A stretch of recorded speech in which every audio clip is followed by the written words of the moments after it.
Whiskey World. Hello, everyone. How are you? How is everyone doing? Anybody who is out there, hello.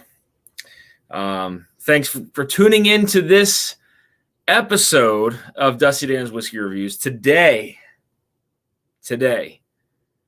we have a pretty big bracket here. So round one, round two in the books. Round number three, this is going to be an interesting bracket. So this is the Russell's bracket. I only called it that because there was one Russell's in here, but Russell's bracket. There's some bangers in here. There's some good stuff in here. Let me say hi to a few people in the chat here. Cam Lochner, Simplify brother. Cam, first one in the chat, says Barrel Proof Showdown. Let's go. Let's do it, man. Ready to rock. This showdown should be a banger. That it should. This is going to be interesting. Because I'm going to tell you, one of them in here has a very, very unique profile. That being the Garrison brothers. But, being able to pick that out here, depending on where it lands, I'm going to shuffle these up again. But depending on where it lands, it could be good, may not be, but I'm pretty sure I'll be able to pick out the profile.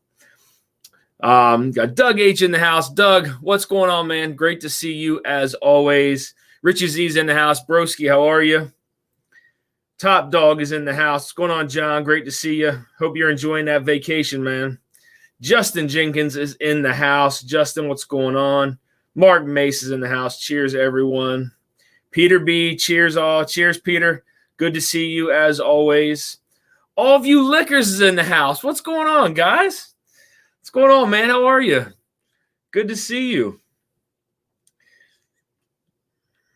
Christopher David is in the house. What's going on, buddy? Good to see you as always. Eric Damaris, cheers all. Matt Drennan is in the house. Cheers. Smoking Firewater is in the house. Cheers all. Guys, this is going to be a crazy blind flight here. So, I'm going to show you guys what's in this blind flight. All of you says, what's up? Always love blind samples. Yeah. This is an interesting part of the bracket. The first two, what I wanted to win actually didn't. So, blinds tell the truth, but sometimes you have to go back and do blinds maybe 2 to 3 times. And if you're consistent with your picks, then but a lot of these could really depend on where they land by tasting them one after the other.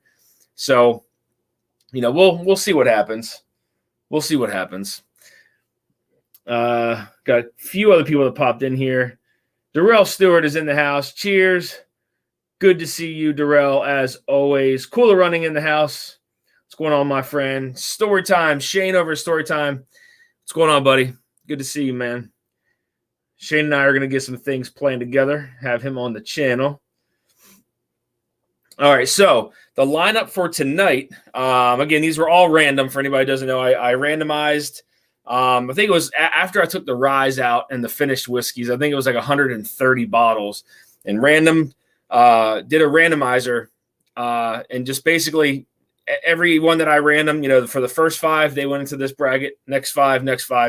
So these 5, we have the Booker's Country Ham. I only got a little bit of that left, so I don't know how far it's going to go. Should make it to the end, though. Should be enough to make it to the end if it makes it to the end.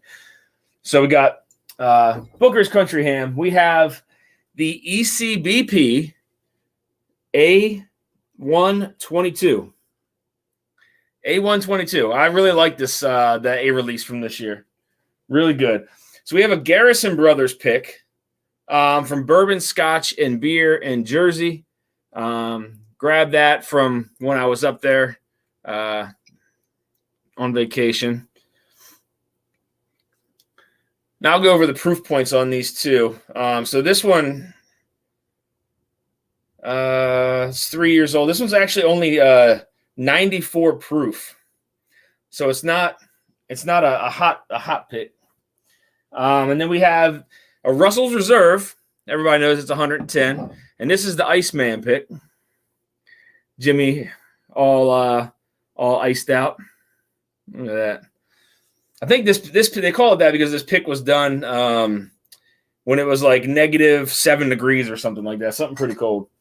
And then we have Backbone Bourbon Company's Decade Down. That's another 110. Yeah, that's another 110 proof.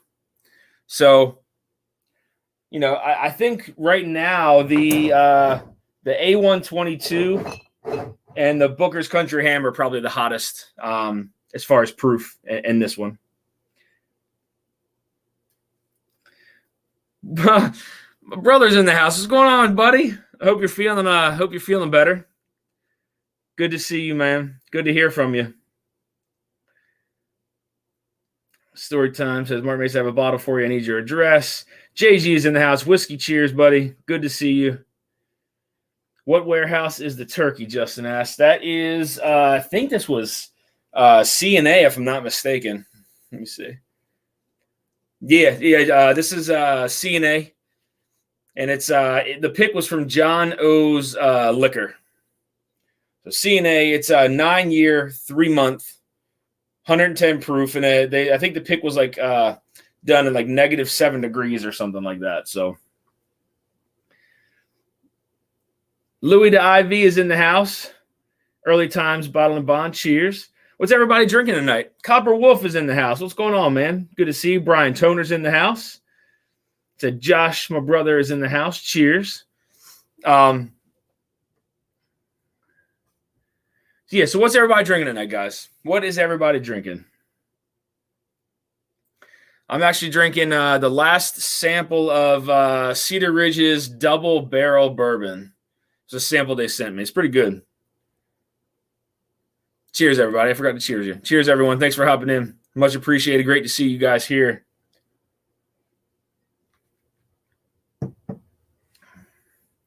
That's good stuff. I think that was my favorite. The Double Barrel from Cedar Ridge, I think, was my favorite one. Copper Wolf got the samples today. Awesome, man. That's great to hear. I think Andy is still. I think you had won something else from Andy or somebody. I have to go back and watch. But I'll be able to. I think I gave him your address if I'm not mistaken. So you should be getting something from one of those guys. David Bass is in the house. What's going on, man? Cheers, Dusty Dan. Cheers to you, buddy.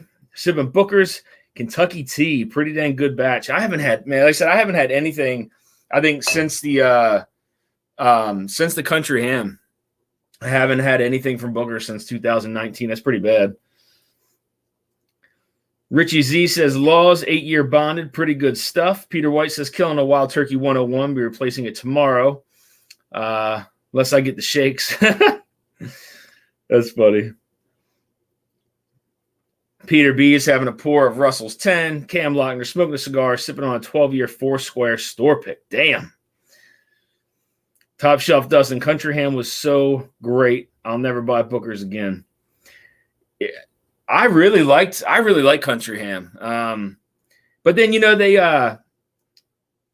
I know they're obviously charging a little bit more now too, because I don't think they were charging the prices they were back in that time period. Oh, I missed I gotta catch up on a chat down here. Hold on a minute. I don't mean to be touching the screen. This is the last time I did this. Cam says Country Ham. Stop right there. That Country Ham should make it through. This is a crazy lineup here, though. Like I said, man, these are all random, man. So it's going up against some stuff. JG with the first super chat of the evening. JG, thank you for that. Whiskey cheers. 877 mash now. Dusty now. There we go. Dusty now. Thank you, JG. So for tonight, guys, of course I'm going to have some stuff to give away. I just want to get in the chat here. Looking forward to Dusty Night. Yeah. Eric Damaris says, looking forward to Dusty Night on 21090 tomorrow. Yeah, so I am going live with the gentleman over at 21090 tomorrow night. It's going to be fun. Let me see if I can pull up the thumbnail really quick. Thank you for the super chat, Eric. Much appreciated. I'm going to tell you guys what I have to give away here tonight. Tim Gargas is in the house. What's up, buddy? Good to see you. Says some Sherbrooke Rye Heritage release. Very nice. Very, very nice.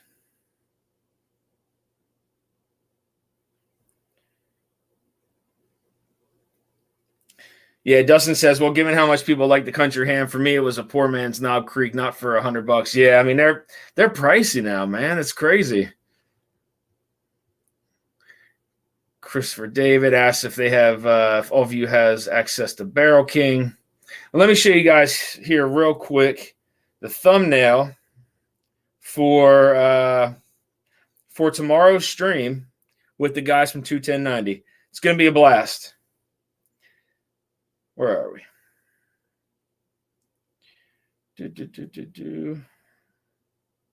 There we go.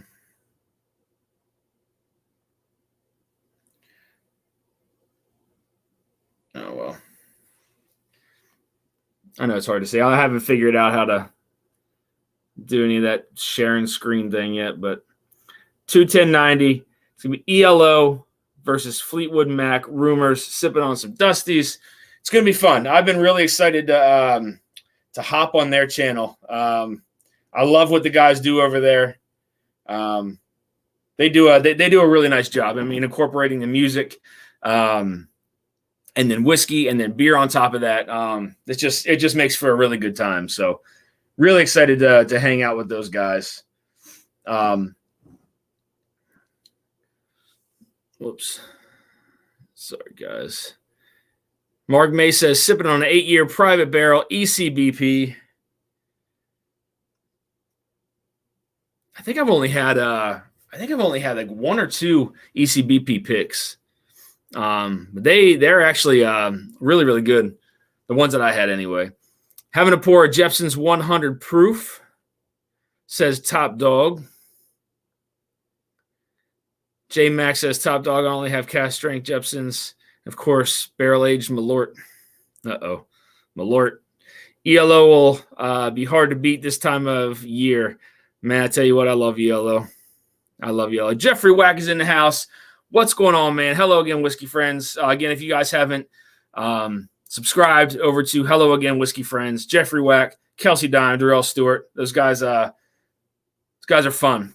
A lot of fun. I want to go on their channel again and do another blind. Make it a little harder this time. They crushed that last one, I'll tell you that. All of you says nothing like going down the dusty rabbit hole. The best dusty I ever had blows away my best non-dusty I've ever had. Why is that?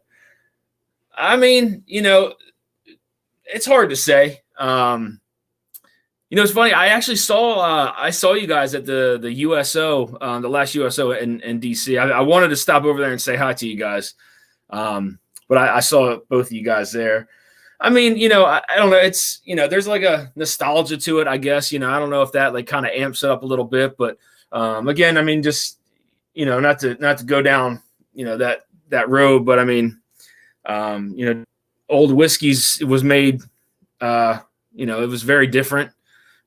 Trees were a lot older back then when they were cutting them down. The processes were different. There was no hybrid corn being used. It was either yellow corn or white corn. But yeah, I mean, when you talk about like handmade bourbon or rye, whatever it may be, I mean, that was true, now it's just, there's the process. You push a button and it does everything for you. So just differences in that, can, the grains, the fermentation process. I mean, all that, all that can change everything. So it's hard to say, but I can agree with you on that. Like, there's some dusty stuff that I've had that has just been like just absolutely outstanding. Again, probably better than some of the non-dusty stuff that I've had. I mean, I'd really have to sit down and make a list of maybe my top 10 pours ever, and I'm sure there are 5 or 6 old bottles that would pop up in there. But all of you said, yeah, that was a fun night. That was a fun night. That was really cool. Got to sip on some really nice stuff in that VIP. That's for sure. Eric Desmaris says, Mash and Journey is the only group I know of doing Barrel King picks. I have a few I could bring to the graves if you're interested in trying them. I did. I had two people send me a sample that I wasn't able to grab those picks, but I think I tried the did I try the goat first? Was it the goat? I think it was the goat. It was amazing. It was really, really good. I was not expecting that like flavor profile that it was very like dense, rich on the palate. I loved it. Really good. Guys, I'm going to go ahead and get into this, though. I am going to mix up the glasses. Like I said, you got Country Ham, ECBP A122, the Russell's Iceman pick, Garrison Brothers pick, and then Backbow Burma Company's Decade Down. So there's definitely some big ones in here for this week. Bourbon of the Week is in here. I'm on time this week. Let's get it. Let's go, man. Good to see you in here, Chris. Chris, your channel's blowing up, man. Real quick. Releasing content every day. Every day. I love it. Absolutely love it. Marty with the $5 super chat. Happy holidays, everyone. Cheers, Marty. Much appreciated. Great to see you in here. I see Northwest Bourbon is here as well. Great to see you, brother. Cheers to you. Joe Wainers is in the house. What's going on, Joe? Good to see you, man. Joe actually had sent me the samples, as well as Will Henderson, too. Doug, the legend H. Absolutely, he is a legend. Damn good gentleman right there. So for tonight's giveaways, guys, again, I mean, we can really do whatever. I do, however, so Found North reached out to me and sent me samples of their new batch 5 and 6 to review. However, they sent me 2 batch 5s and then recently sent me a batch 6. So I do have an unopened batch 5 still in the wax, 100 milliliter sample. I'm going to give away this tonight. That's one. Number 2 is going to be 1 or 2 samples of the Four Roses 2016 barrel strength Brent Elliott Select. Getting down to the nitty gritty on this one. Figured I'd maybe wrap it up in the next couple days, finish it off. This is a 14-year OESK. Again, from 2016. We'll give away some samples of that. And then I opened up an old Oscar Pepper that was from 1933, 31 or 33. I can't remember exactly. I'll give away 2 samples of that tonight. 2, 4. I had so much stuff to send out the other day. It was unbelievable. The UPS people were looking at me like, what the hell is going on? I tell them Art Supplies, by the way. Art Supplies works pretty well because there's liquid in Art Supplies. So just keep that on the low, all right? My Elliott Select is about that level. Yeah, Peter. Yeah, it's mine's. I probably have maybe 4 to 6 ounces in that. Maybe. So, like I said, we'll give away two of those. We're gonna give away the 200 milliliter sample of the Found North batch 5, which I reviewed that one already while waiting for the 6. I'm not gonna tell you anything about it yet, but maybe we can drink it together. We'll see. Doug H with the $10 super chat. Doug, much appreciated, my friend. Thank you very much. I'm going to actually need to write these down. If there's a mod in here that can keep track of the super chats, that would greatly be appreciated. Thank you, Doug, for that. Much appreciated. Copper Wolf with the $20 super chat, man. Thank you very much for that. Much appreciated. Mark May says Lava Lamp works great. There we go. Didn't even think about that, man. That's a good one. Copper Wolf is in it to win it. I know Eric was in it as well. My brother says he would like some Art Supplies. I belong to a hot sauce exchange group. That's why I'm always mailing boxes. Yeah. Yep. Yeah. Hey, it's whatever works. You know what I mean? I never, knock on wood, I've never really had an issue shipping anything out. So thank you, Richie, for writing down everything in the super chat, guys. I am getting a webcam, guys. I'm upgrading. So I'm getting a webcam so I don't have to make the laptop bounce around too much anymore and turn over here to kind of read the phone and whatnot. So I'm going to be getting a webcam. And I think there's some graininess to this video too. When I go back and watch it, it's a little grainy. I don't like that. So I'm going to get a webcam just very soon, probably in the next week or so. But anyway, we're going to go ahead and mix these guys up. They're already mixed up. No idea what's what. Like I said, I'll show you guys the letters. I don't want to look. I don't know what letter that is. I'm not looking at my phone either. Just so you guys can see they're out of order. I don't even know if I'm showing them to you. I have no idea. I don't want to spill the stuff that's inside. But we're just going to keep mixing. Keep mixing. All right. So here we go, guys. Cheers. Thank you guys for tuning in. Again, much appreciated. Bourbon of the Week says Cam, Dan. Yeah, I need to get a webcam for sure. 100%. One of them has a number 7. Oh, great. I just put the letters on there. Hold on. Check again. Is it? Can you guys see it? I don't know if you guys can see it. It should just be A, B, C, D, E. Oh, Chris, come on, man. Mix it up again. All right. Here we go, guys. Cheers. Thank you all for being here. Much appreciated. Yes, all of you says all letters. We're good. Top Shelf Dustin says, just want to say I'm working on a small startup adult toy store. It's a bit of a small company. That's we small boxes. We support the underrepresented men from the adult industry. That's hilarious. That's so funny. Cheers, guys. Damn, that's already good on the nose.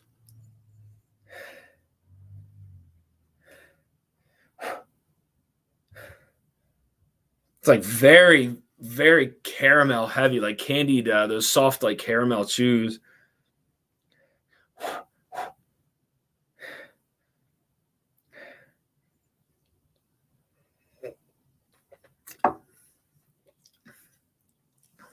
That's good. Yeah, Chris, you got me, man. I was like, wait a minute. I know I didn't put any freaking numbers on the bottom.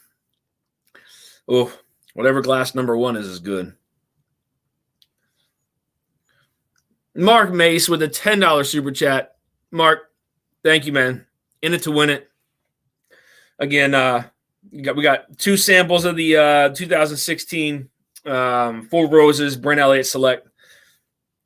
The 100 milliliter sample of the Found North. We'll do, like I said, we can hit the samples of the old Oscar Pepper as well from the 30s. What else? What else did I say? I forget what else. And then maybe we can just pull something from back here. I mean, I still have JTS Brown here, Old Charter, JW Dant, a turkey. How about we do that? We do an 87 turkey sample as well. How about that? We'll do 87 turkey sample as well. There we go. That'll be good. This has a really nice lingering finish to it. It's still going.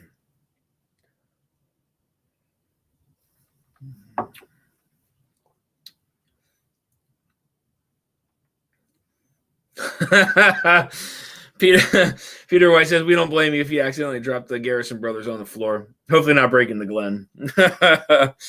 Again, I think when I get to that, I'm already gonna be able to pick out the profile. Maybe we'll see. But and you know what? When I was pouring these too, can you guys see them? When I was pouring these, they all have a pretty nice dark color to them. So I can't, again, like right from here. I don't know if it's just the lighting or what, but I can't tell a color difference sitting right here from anything. This one might be a little light, But like the rest of these, they all look the same to me. I said outside of this one. I don't know.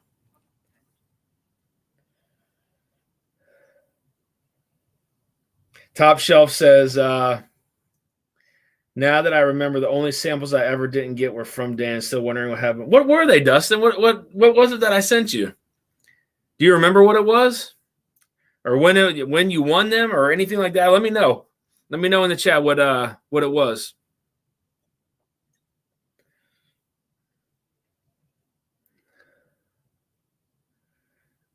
Because when I think about all the whiskey we all move, yeah. Man, I have zero idea now. It was like 2 years ago. Really? All right, I'll make it up to you, man. Shoot me your address. Shoot me your address at Dusty Dan's Reviews at gmail.com. Dusty Dan's Reviews at gmail.com. Send me your address, man. I'll send you something back out. That's about, I mean, they could have, I don't know. They could have got caught up in somewhere. I don't know. Usually I go back. Usually I'm pretty good with it. Sometimes I'm a little late sending them out, but usually I'm pretty good with getting them to everybody.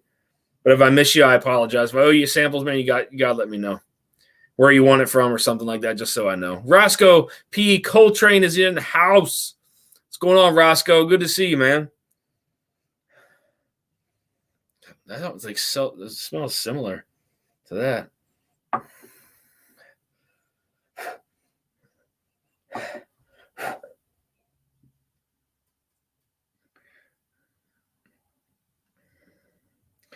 I mean, I'll see, Dustin. I'll see if just shoot me your address. I'll send you something. I feel bad, man. I didn't know that. I never knew that you never got them.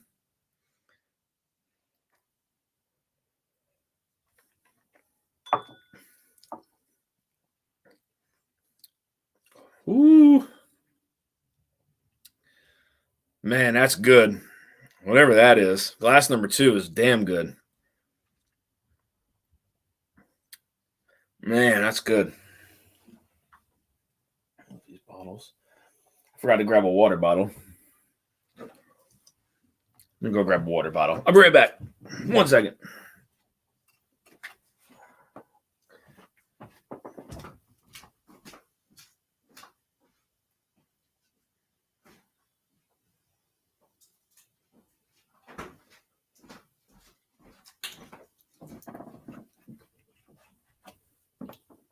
All right. I needed this. Damn, it's cold. I needed that really bad. Whoops. See, this is why I need a webcam. Top Shelf said that's okay. I was shut out twice receiving samples from the Mash and Drum. Only once never received them. I told him get some advice from Mike or Dan. Richie Z says 12 entries so far. Odds of winning some amazing samples are great. I think this is before Dan's channel. And it was on my old email address. Now that's gone. It was forever ago. Totally not a big deal. It's fine, man. Like I said, just shoot me over your address. I'll send you something. I have some stuff to send out anyway, too. I'm waiting on another shipment of sample bottles. I ran out. I literally ran out of sample bottles. I think I have just enough to send some samples out, and that's it. Joe Winter says Kyler Murray's ACL is not impressed with this flight. Saucy Shane, cheers, bud. Good to see you, man. Cheers. This is really good. These first 2 are good, really good.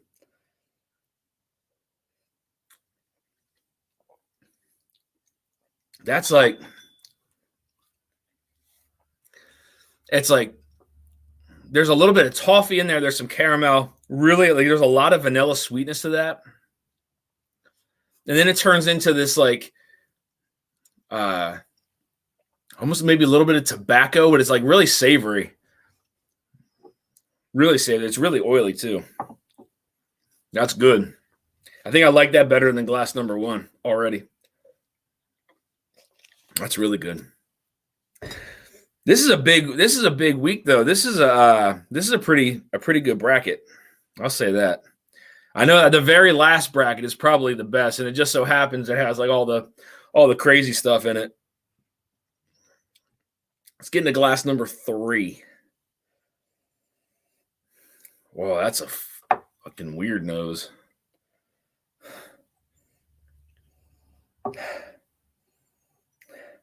Man, that's interesting. There's definitely some ethanol on the nose on that one.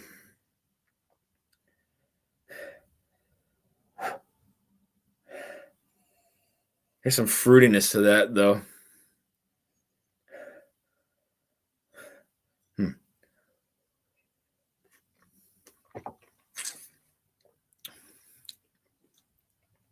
Oh, my God, that's good, too.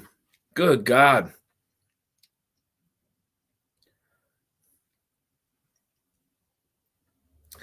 Man, these first three are good. Really good. This one was good, but these two, I swear these two taste identical.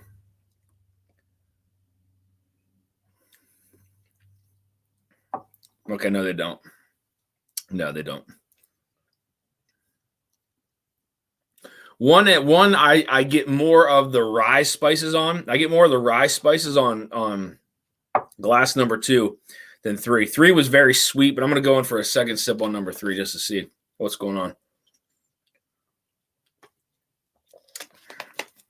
That's really good, though. Glass number 3 is good. JH is here and JG is here. Thank you guys again for popping in here, man. This is awesome.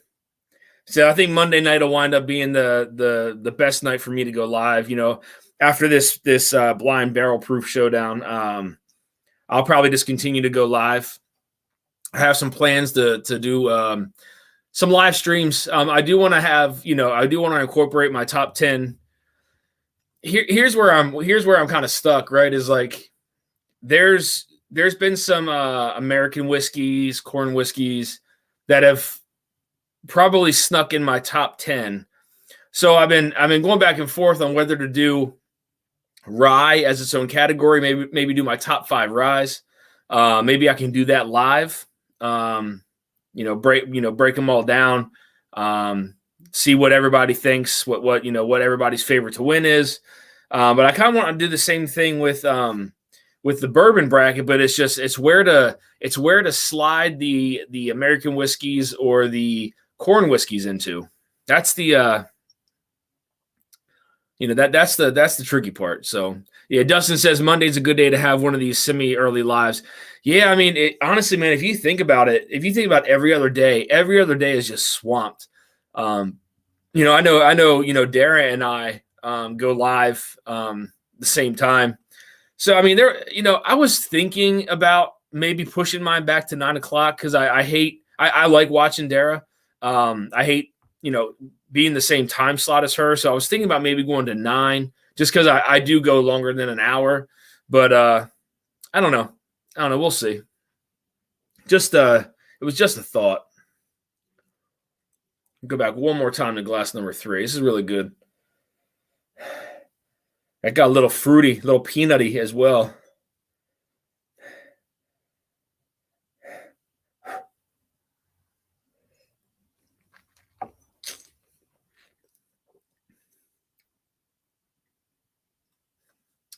God damn, that's good.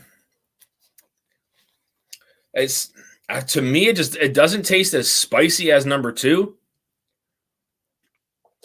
I don't know. Like I said, I feel like it may not be a proof thing, but this I feel like may have a little bit more like the rye spice to it. Cam says, "Dan, what's the name of the pre-fire Heaven Hill sample I won last week, John?" It's John Cambert, Cambert. I think with that bottle, I don't know if you tried it or not. It needs some airtime. It was still sealed all the way up to the neck, so it hasn't had air since way back when. So it definitely needs a little bit of airtime too. You know what it reminds me of, though? It reminds me of an older aged Crema Kentucky, like the older Crema Kentucky. It's just like it almost tastes like a little bit older, even though they're not the same distillery. It was a lot older and like a little more oaky, even though it was only 4 years old.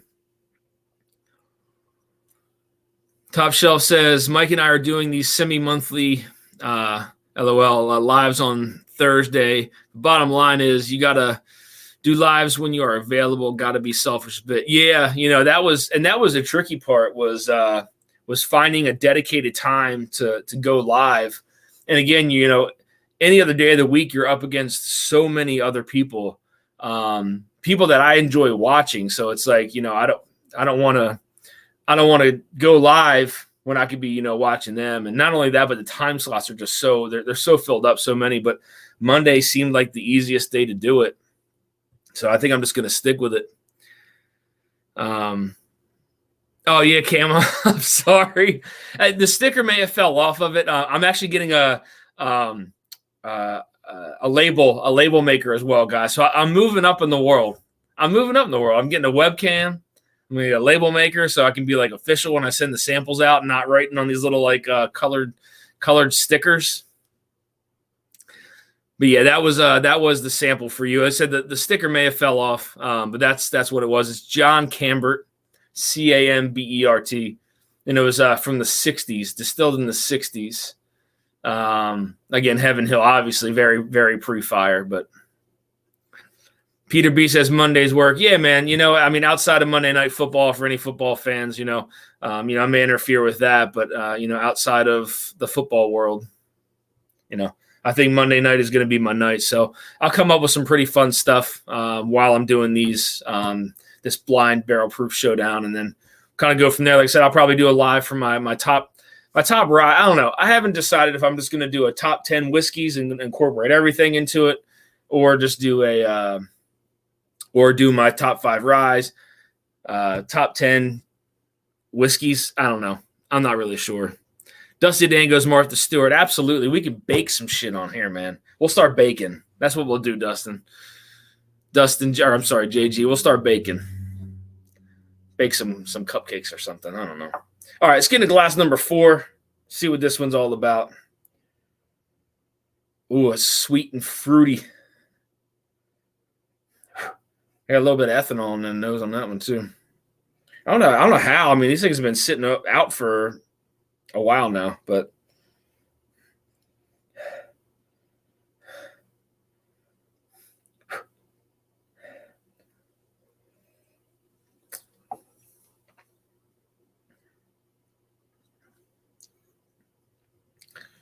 this is going to be so hard.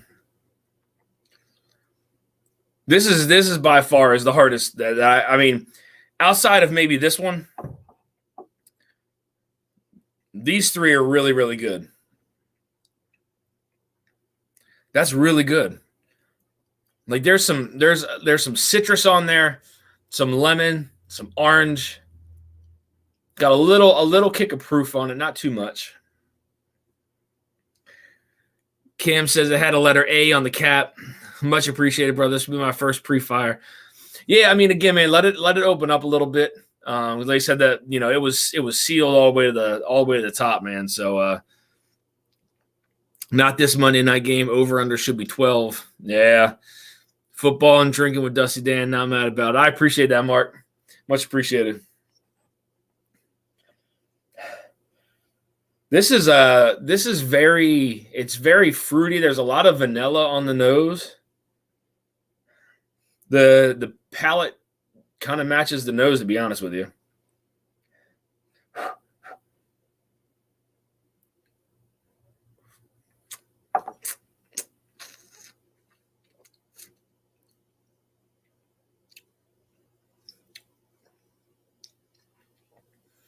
See, yeah, man, God dang, that's good. Christopher Davis says, I'll be tuning into Mondays. No more Ravens on Monday night until next year. Yeah, man. I tell you, you talk about a sloppy game. Oh, my God. That was a sloppy game. Damn, this is really good. These three are really good. This is going to be very, very hard. This one, I think, already I would almost maybe eliminate. I don't know yet, but Top Dog with the $9.99 super chat. John, thank you very much, man. Again, hope you're enjoying your vacation. You're in it to win it, my friend. Again, I mean, we have some cool stuff to give away tonight, and again, that's I can always we can do whatever, man. I mean, it's like I said, 2 samples, 4 Roses, 2016 Brent Elliott Select, and then we have the Found North 100 milliliter sample, still sealed. Like I said, they sent me 2 batch 5s by accident, and then sent me a batch 6. So I still have 1 sealed, and then I have the other one open that I reviewed already. So batch 5, 100 milliliter. We can do 2 samples of because I already opened it, the 30s Old Oscar Pepper. I think Will Henderson won that. Yeah, I think Will won that, if I'm not mistaken. Richie Z says, Dan just poured some of the 4 Roses OESK barrel strength. Pick you, Marty, and Darrell did with Mash and Journey. Oh yeah, man, enjoy that. That's an OESK, I think, right? If I'm not mistaken, I think it's an OESK. That's a good one, though. That's a good one. Can't lie. All right, Dog. This will take you back 1, 2, 3, 4. That's a challenge. That's funny. Cam, thank you, man. That's too funny. That's a chow. Well, I've seen the regular season NFL. I'll watch the rest of my life. Not sure why, but I've just lost interest in football. Yeah. I mean, that's, you're not the first person to say that for sure, man. That's, there's been a lot of people that have, just kind of, there's still a lot of people that believe that the NFL is still rigged.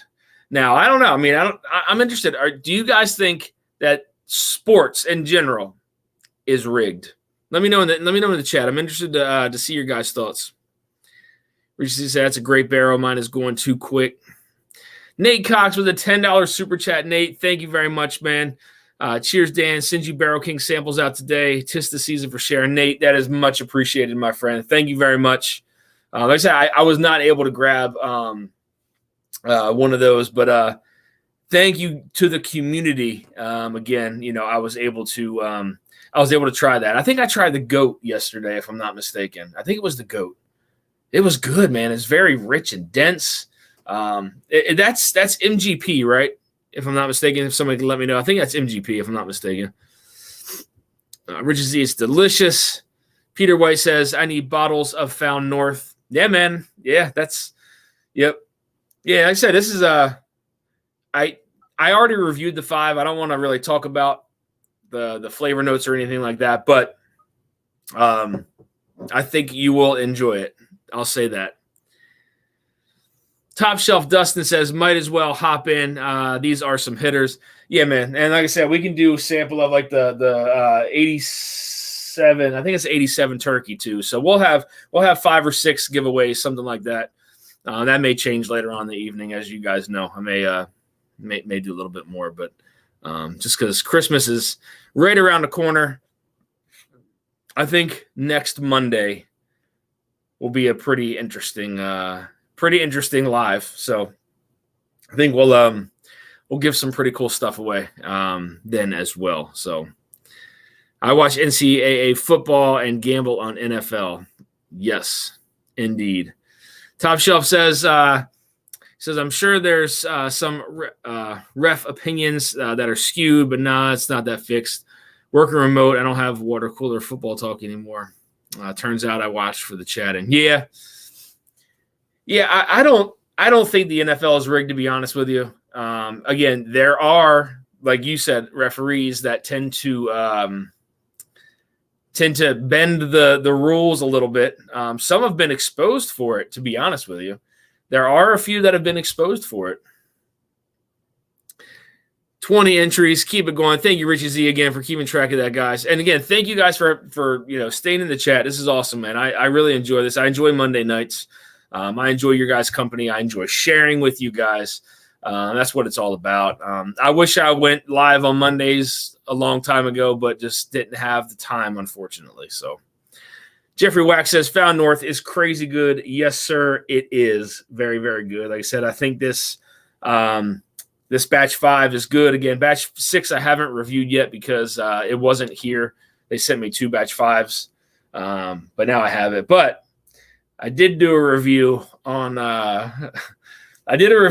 Puncher's Chance Left Cross. Okay, so this is a 14-year straight bourbon whiskey finished in Jamaican dark rum casks. So I reviewed that. I'm going to release it.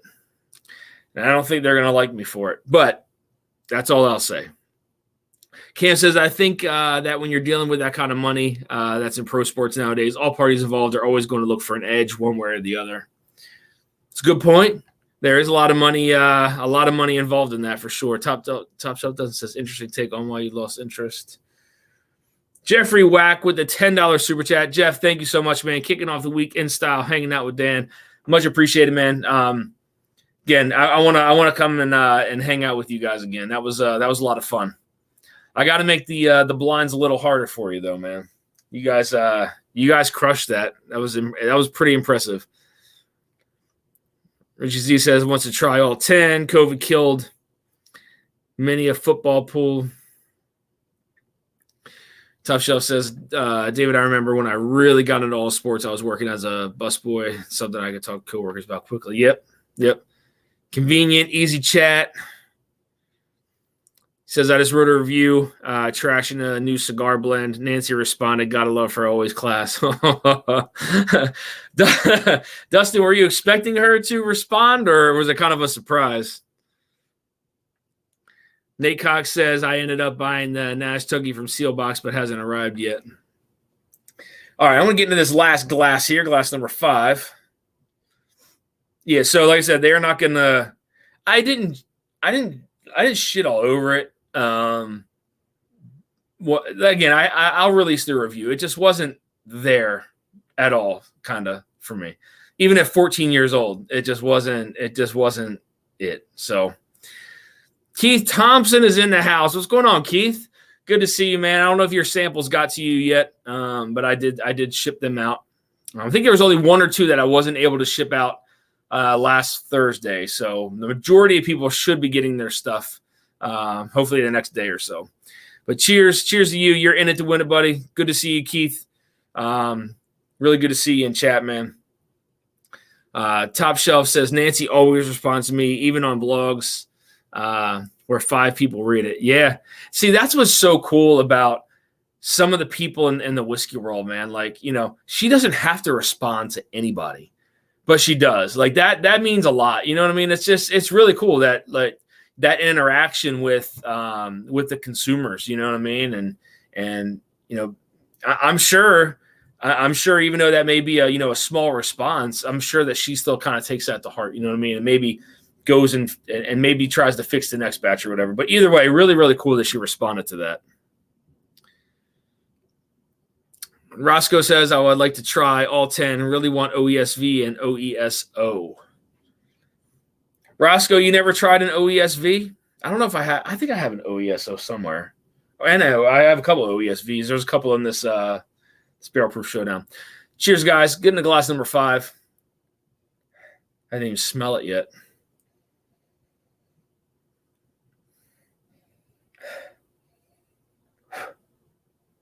Man, that's got some corn sweetness, some brown sugar.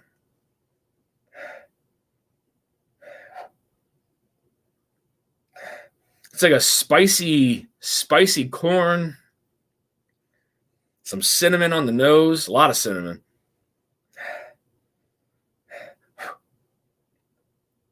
Interesting.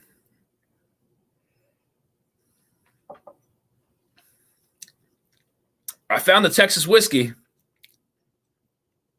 Yep. And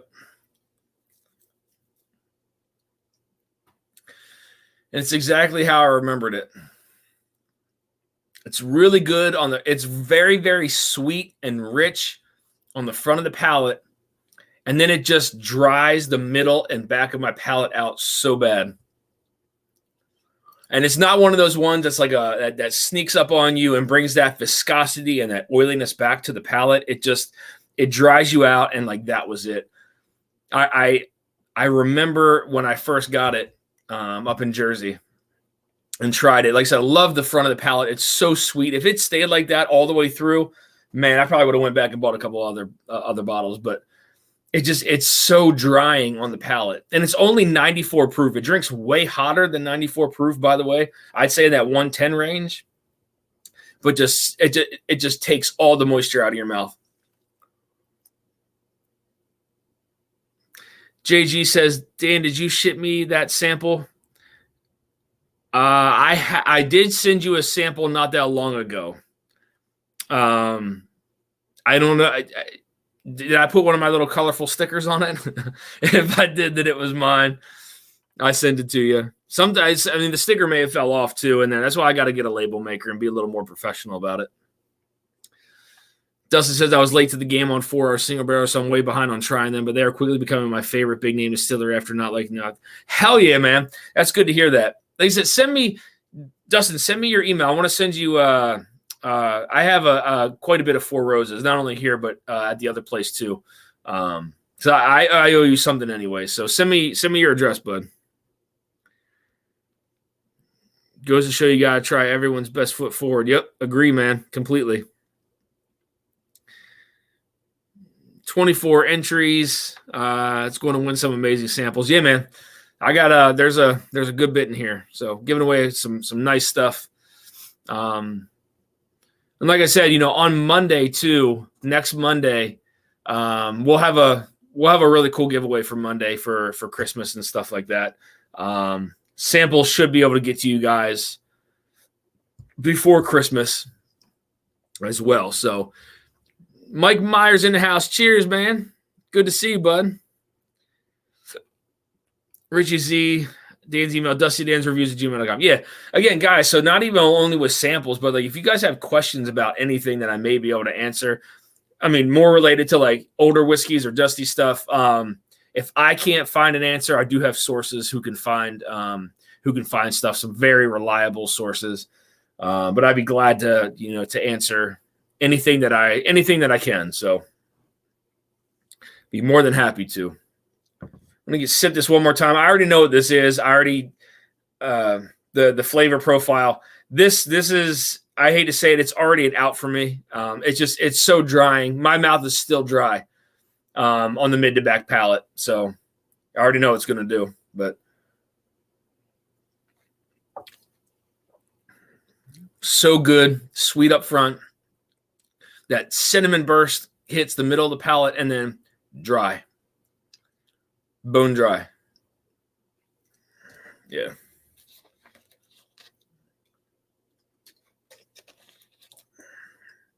What's crazy is, like I said, it's 94 proof, but it drinks hotter. And look, so this is only, what is it, 3 years old? 3 years old. And look how dark that is. Isn't that crazy? 3 years old. Bourbon, Scotch, and beer. 94 proof. And it's like eating popcorn. It's dry. Super dry. Oh, I lied. It's 122.8 proof. This whole time I thought it was 94 proof. I was wondering why I drank hotter than it did. Man, I thought I was going crazy. Look, it is 122.8 proof. I thought it was 94 proof. I was like, wait a minute. Yeah. Well, either way, you're eliminated. So he's fired. Fired. I can't, like, it's just so drying on the middle of the palate. It's not there. Front end sweetness, amazing. Again, it's very rich on the front of the palate, and I don't know what happens to it on that mid palate and back palate and through the finish, but it's so drying. Like, my mouth's still dry even after water. So yeah, glass. I already know that's Garrison Brothers. So that is eliminated. Glass number 5 eliminated for sure. I'm going to go back this way because this one, I think I didn't like this one as much as I liked these 3. So we're going to go back that way in a minute. Dustin said he's had some decent Garrison, but I swear their small batch tastes like they just added dirt to the bottom.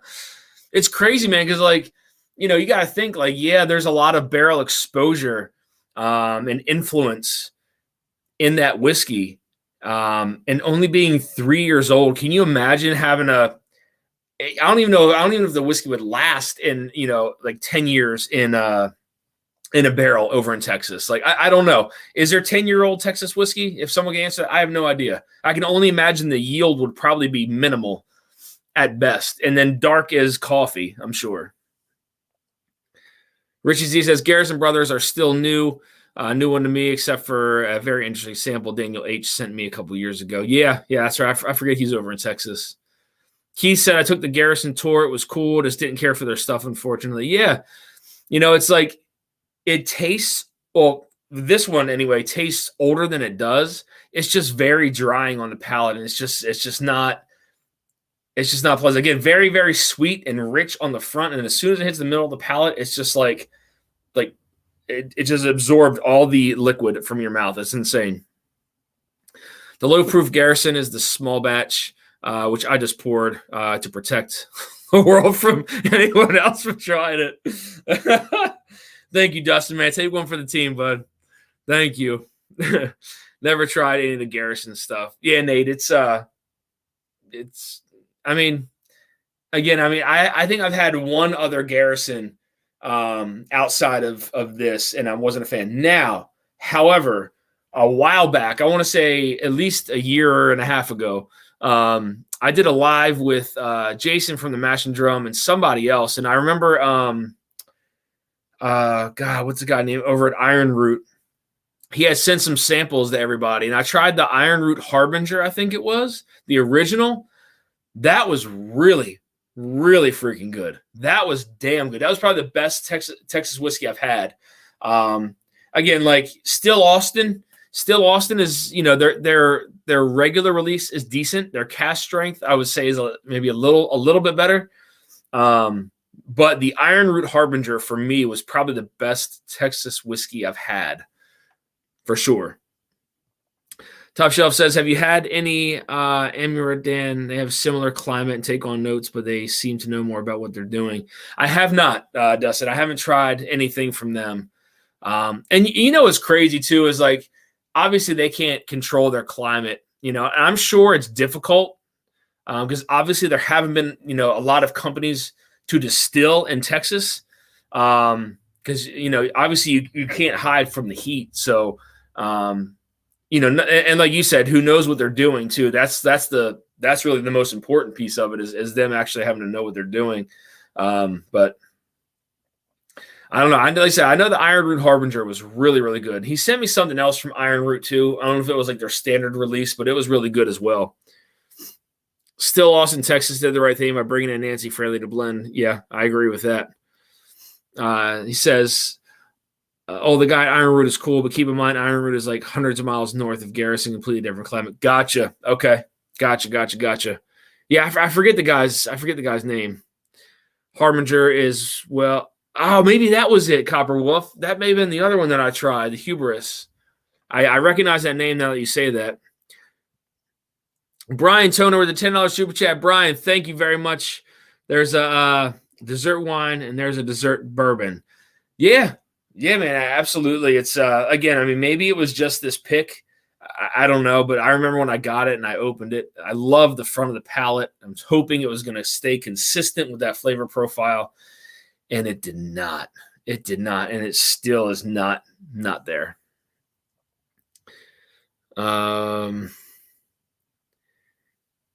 Says Emery actually ages their stuff, their whiskey in some cases in caves. So yes.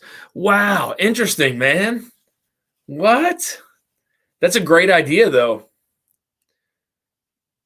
Interesting. Hey, that's one way to beat the heat, I guess, right? That's awesome.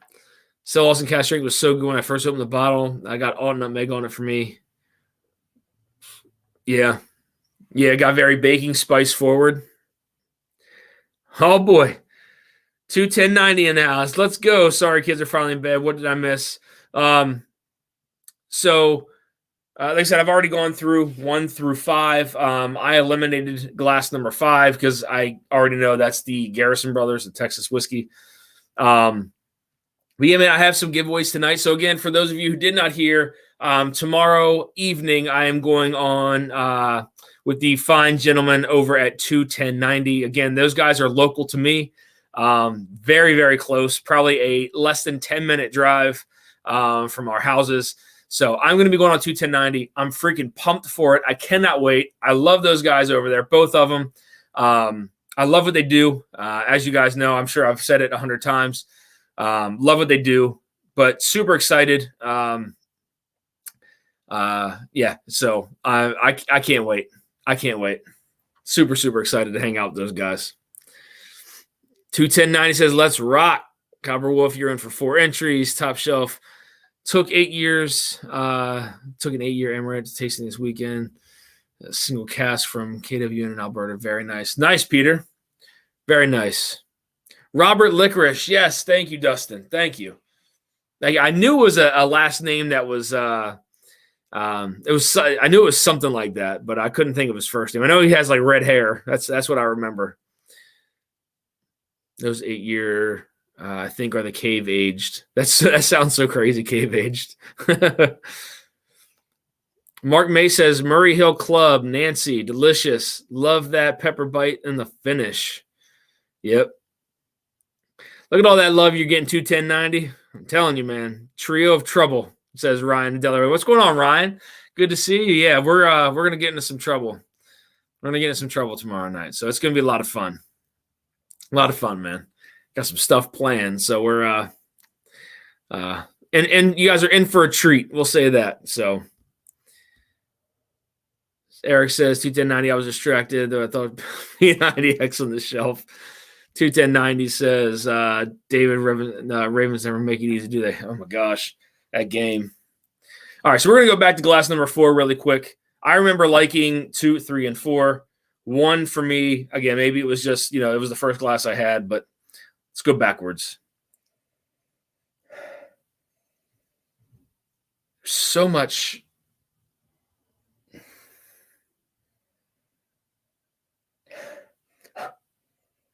It's like creme brulee on the nose, but then there's like a little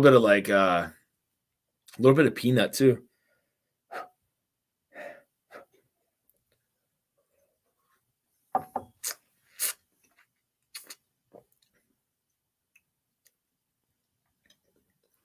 God damn, it's good.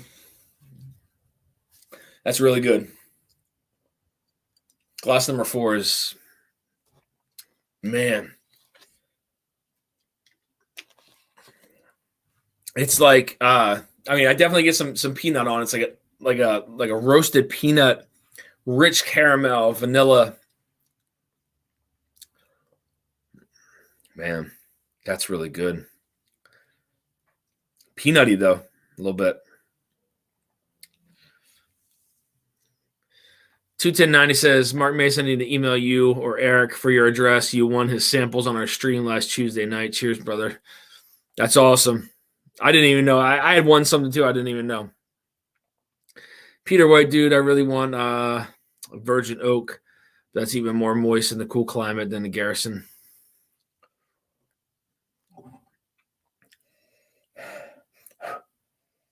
All right, let's go to glass number 3. Wow, that got like really rich and like sweet on the nose.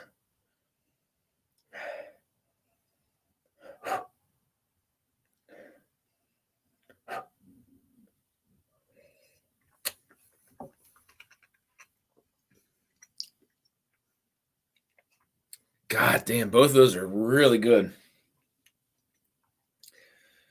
I feel like the palates are almost like similar. That drink's a little hotter though, I feel. Man, that's really good. Cheers, my ball brother. Ryan, what's up? You ready for some Fleetwood Mac tomorrow night? Ryan from Delaware. I don't know about you guys. I love Fleetwood Mac though. Fleetwood Mac and ELO. I love both of them. Both of them. They're both really good. I know I was texting Andy. He was asking some bands, and I started listing some stuff. I tried to be a little bit different with it though, rather than just being like all I guess metal or hard rock. I try to mix it up a little bit because again, I listen to a lot of stuff. So when Napster was around, I can't even tell you how many CDs I burned, but it was a crap ton of CDs. Everything. I'm talking Grateful Dead, The Doors to Nirvana. I can't remember everybody, but it was just I burned so much stuff. Blind Melon, Iron Maiden, just so much stuff. I love a lot of music. Again, it's can be healing for sure. Damn, that's an epic soul patch tonight. Ben, what's going on, man? Top Shelf does this, no doubt, 13-year, and we might have 5 or 10 bottle yield. What? 5 or 10 bottles? That's crazy. Napster, those times you said horrible things to your mom because she picked you up on the phone during that 1 minute last. yeah, that was the downside to it, was having to sit through the burning of those CDs. My God. That's funny. Peter White says has to be the Peter Green Fleetwood stuff to go up against ELO. Yeah. Again, I saw them live for one of my wife and I's anniversaries, and it was really, really cool. I had been wanting to see them live for the longest time, and then she wound up getting tickets for one of our anniversaries. It was an amazing show. Amazing show. He says, you burned CDs when you were younger. I got 10 cassettes for a penny in the Yep. Man, do you guys remember Columbia House? Do you remember them? Columbia House. Remember you could buy like, was it? I don't remember what it was like. Spend a penny, get like 10 CDs or something. Then you had to get however many more or something like that. But I remember Columbia House. Yeah. Yep. Good stuff. Brings back some memories. Having the whole catalog to look through. Let's get into glass number 2 again. Verban says, top dog, pretty sure we all owe Columbia House money. Yeah, you're probably right, man.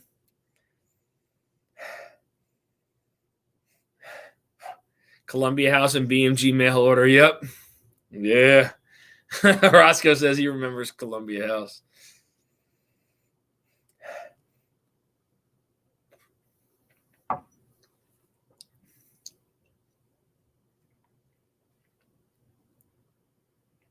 Damn. These 3 are really good. I got to go back to glass 1 real quick too, but so far these 3, these 2 really are really good. This one, the finish kind of died on me a little bit on that last sip. Top Shelf says, man, my first car, Nissan Maxima, 180,000 miles when I got it. Crazy nice, crazy used. My CD player died after 6 months. So, yes, I used to say that to on my phone system. That's hilarious. Take the penny to the order. They keep sending things they're going to pay for them. Exactly. John says we're signing up with all those fake names. Oh my God, that's hilarious. That was a crazy good deal, though, if you think about it. For back when. But Columbia House didn't verify everything. I must have been a member at 12 years old. All right, let's go back to glass 1.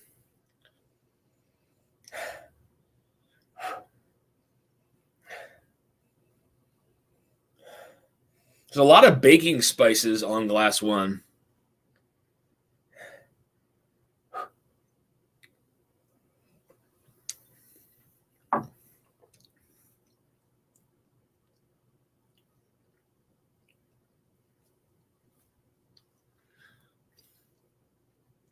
Man, that changed a lot going backwards.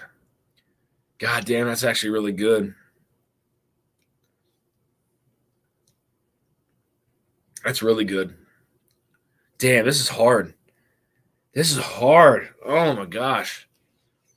I didn't think it was going to be this difficult to pick this. Shit.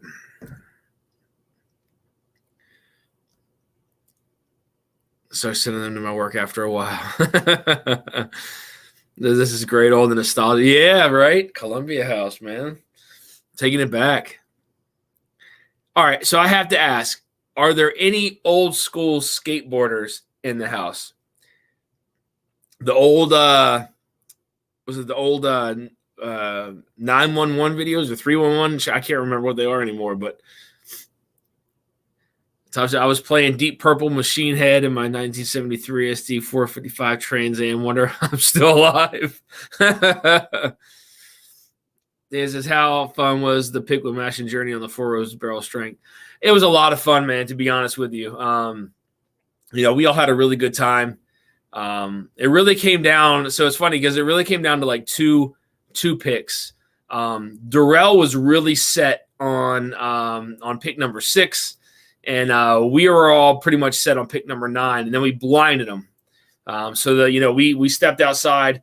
They mixed all the samples up, the 6 and the 9 that we picked, and we all came back in, and we all wound up picking the same number 9. So it was a lot of fun, though. We were busting on them a little bit, but it was all fun. It was a really good time. 96 Massimo have a better sports car than a Trans Am. Does it? Trust me, I try to kill myself in that. In other words, tomorrow will be great, and Wednesday morning not so much. Yeah, man, I'm feeling you on that one too, buddy. I have a feeling it's going to be if there's brown sugar in the glass, it's got the class to pass. There's it's very there's a lot of baking spices on glass number 1.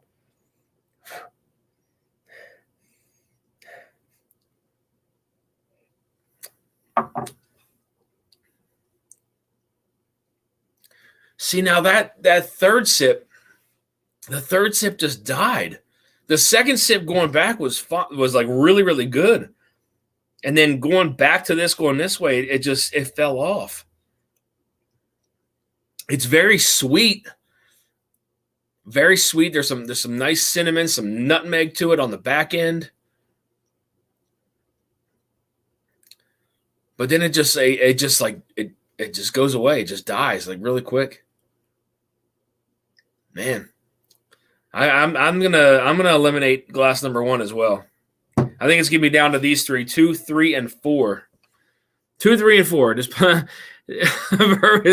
is playing Tony Hawk. Yeah, man, absolutely. Doing the 900s with ease. Peter, I bet anything that heavy Maxima could take the Trans Am on the twisty corners. Darrell's in here, says Team 6. Yeah, man. You love that number 6. And that number 6 was good too, but I think it was the number 9 for me that initially just wowed me. But that number 6 was really good too. Darrell, do you remember what recipe she said that was, that number 6? I can't remember if that was an OESQ. I know it wasn't OESV. It may have been an OESO or an OESQ. We need the Dusty Sagamore pick. Yeah, so with that pick, Jay from Shared Pour, he emailed me and said that the distributor has it, and it should be ready late this week or early next week. It'll be ready to go. So like I said, I'll be sending out some messages and emails to people for the link if you guys want to buy the Sagamore pick.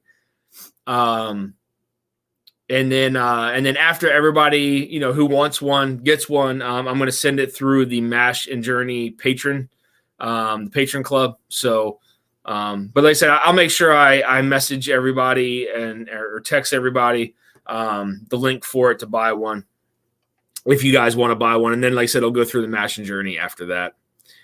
I had a calibrate. Yeah, man.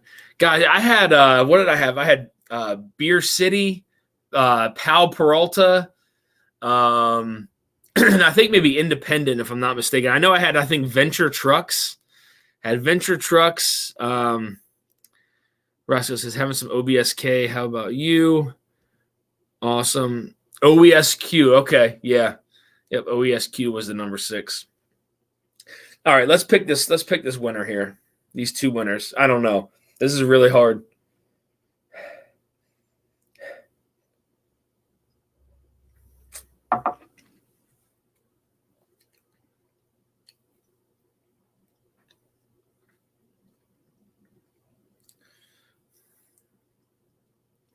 The mouthfeel on that one is really nice.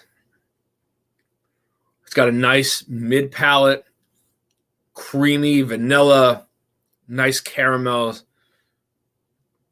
Some bake. That one's actually kind of baking spice. A lot of baking spices on that one. Maybe a little bit of like burnt orange or something going on there. Yeah, definitely there's some citrus on the palate there for sure. Very, very sweet up front.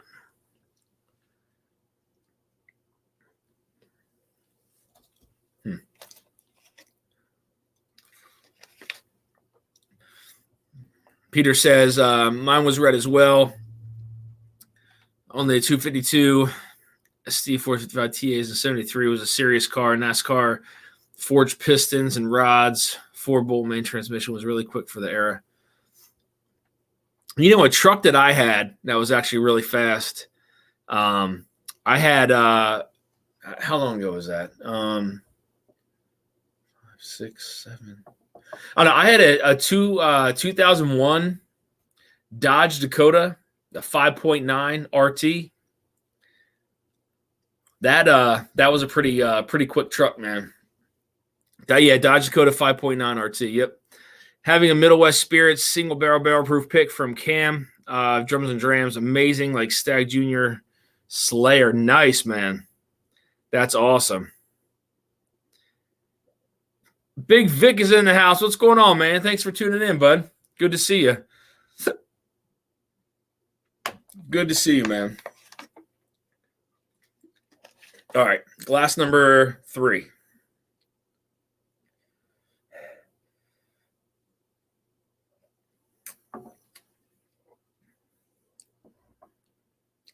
Yeah, so much more mouthfeel on that than that glass number 2.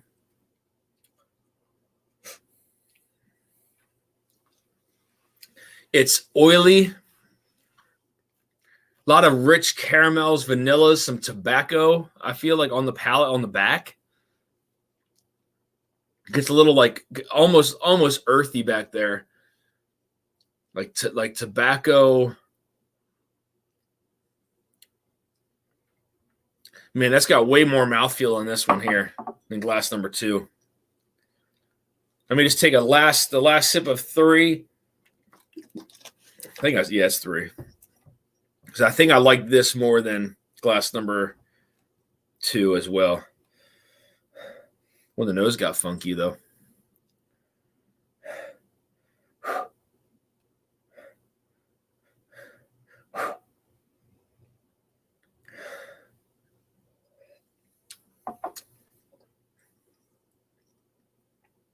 Oh man, but the palate made up for it. The nose got a little funky on glass number 4. Yeah. I'm going to eliminate glass number 2. Yeah, I'm going to eliminate glass number 2. I can't even finish the Garrison Brothers pick. I know that's Garrison Brothers 100%. Is that EJ with the $5 super chat? Late fee. Cheers, y'all. Cheers, man. Good to see you in the chat. Peter White says, cheers. His brother had a 74.55. Nice. Keith Thompson says, I got one from him too. I'm saving the last little bit. Keith, did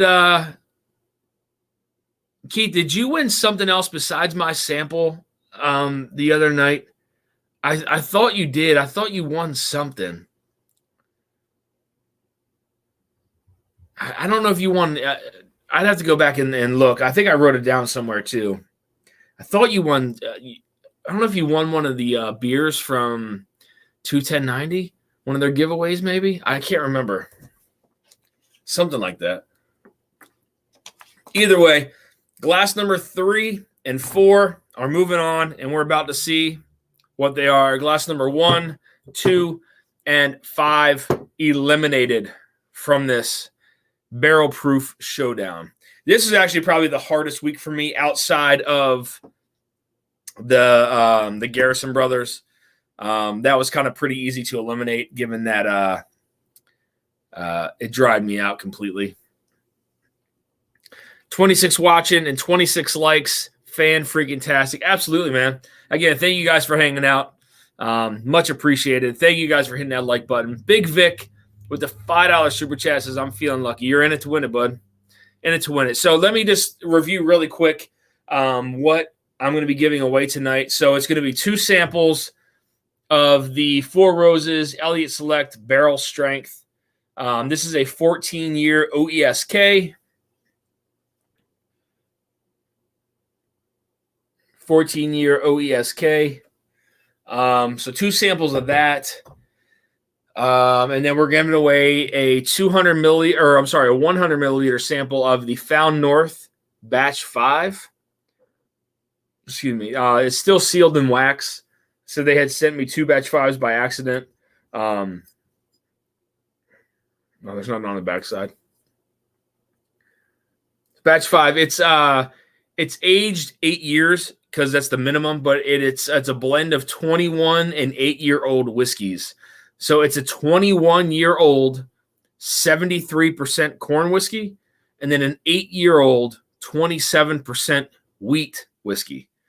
No additives, non-chill filtered, and then 116.2 proof. And then we're going to give away a sample of the 1987 Wild Turkey. And then 2 samples of the old Oscar Pepper from the 1930s. So we definitely have some cool stuff to give away tonight. 21090 said, Keith, I finished the first bottle so quickly I brought another one of our favorite bourbons of the year. Cheers, buddy. He says I fell asleep that night because I had to be up early. All good. I'll go back and see what it was, but yeah, Copper Wolf with the $10 super chat says cheers towards that webcam. I appreciate it, man. Yeah, I'm definitely getting a webcam because like when I look at the screen here, it doesn't look as grainy, but when I go back and watch the live, it's very, very grainy, and I don't like that. So I'm gonna get a webcam for sure. Richie Z says that Found North sounds interesting. Yes, it is. Again, I reviewed it, but I'll probably be dropping that. I have a lot of stuff to review in these last couple days of December. Like I said, I reviewed the Batch 5 Found North. I reviewed the Puncher's Chance, the 14-year straight bourbon whiskey finished in Jamaican rum casks. I'm sure after my review, they will not send me anything anymore. So I have that. I just got the Disco Series 9. So the Disco Series 9 I just got. I got to review that. I had to review the port finish from Sagamore. And that might actually be it. I think that's what I have left to review, if I'm not mistaken. No. I have the what is that? Stellum, the 2 Stellum releases they just released. So I have them to review as well. So there's a lot of stuff I have to review. I'm probably gonna be dropping them every other day all the way up until the end of the year. Just in case there's something that really blows me away and I gotta go grab a bottle of it. If it makes my top 10, not really sure it will, but we'll see. Big Vic, the $5 super chat says, "Oh yeah, I'm turning turning the Kool-Aid man." Oh yeah, cheers, man! Thank you so much for the super chat, much appreciated. I said 7-0 Ram, 100K for the uppers. Yep. I love the car talk, man. 21090, let's rock. Thanks so much for coming on tomorrow night. Andy, thank you, man. Thank you so much. $20 super chat. I can't wait. Cannot wait to come on with you guys again. It's I don't think I've ever wanted to go on a channel this bad than your guys' channel. So, and hopefully this isn't the only time tomorrow night. So I'm going to cherish it regardless. It's going to be a lot of fun. I know I got one coming in the can. Looking forward to the Disco 9 review. Yeah, man, like I said, I just got it in the mail the other day. So Ron Miles over at Bardstown, he's the rep up in Michigan. He was able to give me a bottle at MSRP. So I grabbed it at MSRP. So oh man, I'm sorry, Todd. For some reason I thought Andy usually hops on the 21090 channel. My bad, man. Good to see you though. I'm glad you're here. Tomorrow's gonna be a lot of fun. Regardless, Todd. So I'm gonna have these samples. Well, yeah. So you'll be picking up the samples from my porch. So I'm gonna have them labeled for you guys, for Andy and for Todd. But just let me know when you get them. I could even drop them off to you. It's up to you completely. I mean, honestly, I could drop them off to you, or you can swing by and grab them. I know that Andy is on a tight time frame, so we'll see what happens. 99% of the time it's me, Todd. Good to know, my friend. Good to know.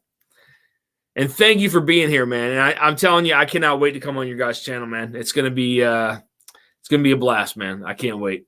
Can't wait. It's gonna be fun. So let's see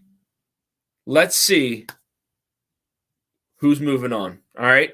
So this is glass E, moves on, whatever glass E was, and glass D. D and E move on. So I got over here an envelope with the results. And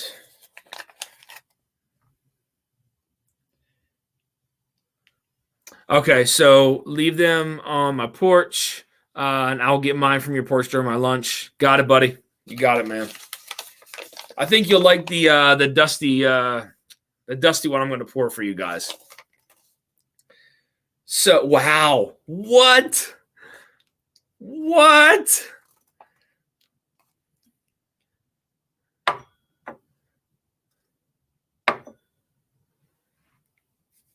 Wow. Okay. That yeah. All right. So so glass B. B was the first eliminated. Glass B was the Backbone Decade Down. Backbone Decade Down, 110 proof. That is eliminated. So that was the first one that I think I really liked on the second. Well, I didn't necessarily like for it on the first go round. Second go round, I liked it. And then when I went back, the finish kind of died off for me. Not that it's a bad whiskey at all.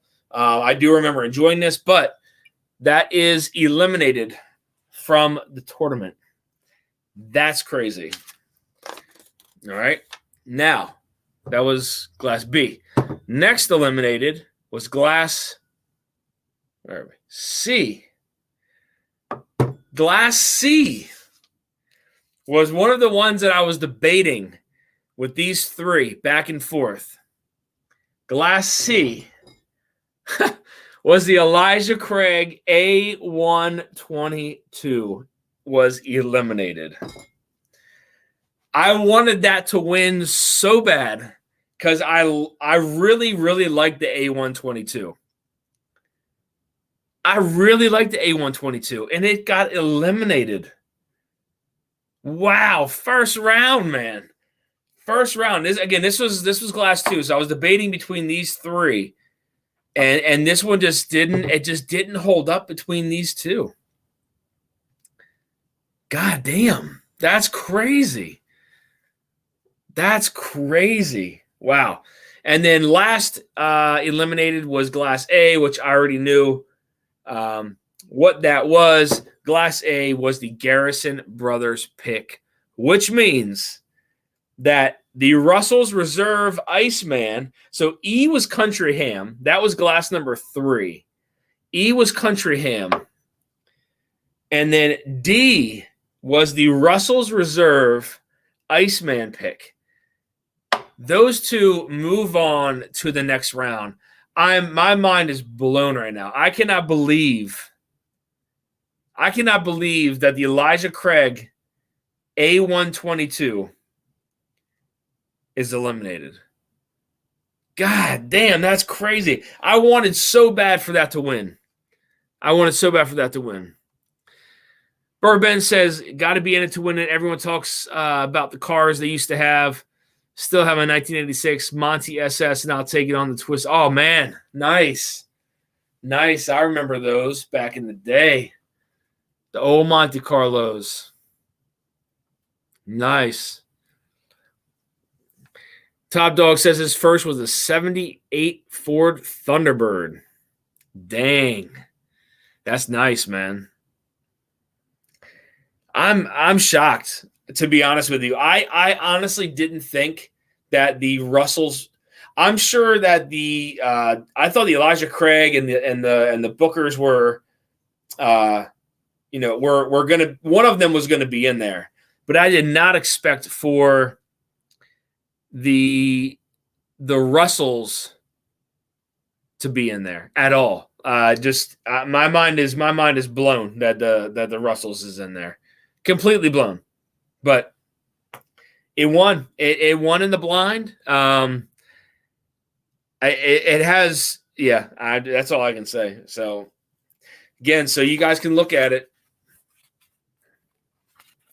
You guys can see that. So A was the Garrison Brothers. That was the first eliminated. B, Backbone Bourbon Company. That was the first glass. Glass number 1 eliminated. C, Elijah Craig A122. D, Russell's Reserve Iceman pick. And E, Country Ham. Country Ham and Russell's move on. Unbelievable. Again, my mind is blown. I wasn't expecting that. I was really rooting for the A122, but it didn't. And number 1, it didn't drink its proof. I don't feel it drank 120 proof. I feel like it drank lighter than that. I almost feel like the Russells drink a little bit hotter. Dang, that's crazy. I don't know. My mind's blown though. So either way, Russell's Reserve, Iceman pick, and then the Country Ham move on to the next round. I think they go against the Barrel. What was that? Barrel 27, and what else won on that first go round? I can't remember what else won on that first round. I think it was one of the Four Roses. One of the Four Roses OESVs are going to go up against these 2 right here. That's the crazy part about doing blinds, I guess, right? That's what happens. That's what won. That's it. Russell's Reserve, Iceman pick. Again, let me grab that. So it has Jimmy iced out in his chain, teeth. Camp Nelson, temp on the day says -7. Oh, let's say -17. That says -17 degrees. Damn. 9 years, 3 months. That moves on. And so does the Booker's Country Ham. That moves on as well. I should still have enough for A glass or two if that moves on any further. Can't drink anymore of it. So Bourbon says turkey never disappoints. Absolutely, man. It does not. Peter Weiss has had a 84 Monte Carlo SS. Literally the worst car I've ever owned. Those 307 engines were garbage. Lots of Willits dropping soon if you're interested. Uh-oh. Russells and Booker is going to be hard to beat. I wanted nothing more than to see the A122 make it because I was a big fan of that when it was first released. I feel like I like the C922 more than the A122. But I mean, it just got beat in the blind. So, that's you never know. The C922 is not in this blind.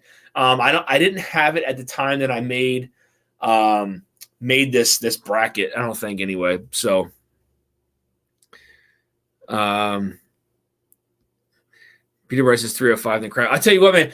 Does anybody remember the what the hell was that? The GMC Typhoon or the GMC Cyclone? Does anybody remember either one of those vehicles?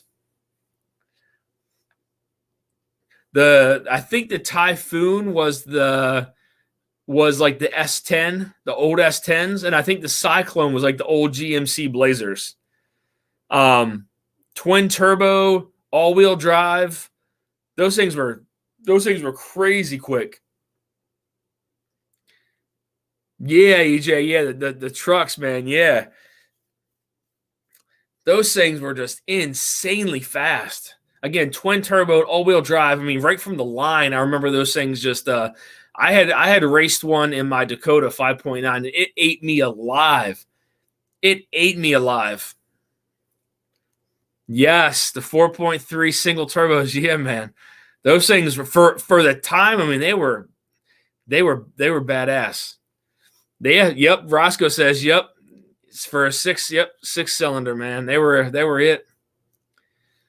Burben says Peter White was the times, though the 84 had the 350 tranny. It was really hurt at the fourth gear. 85 higher compression.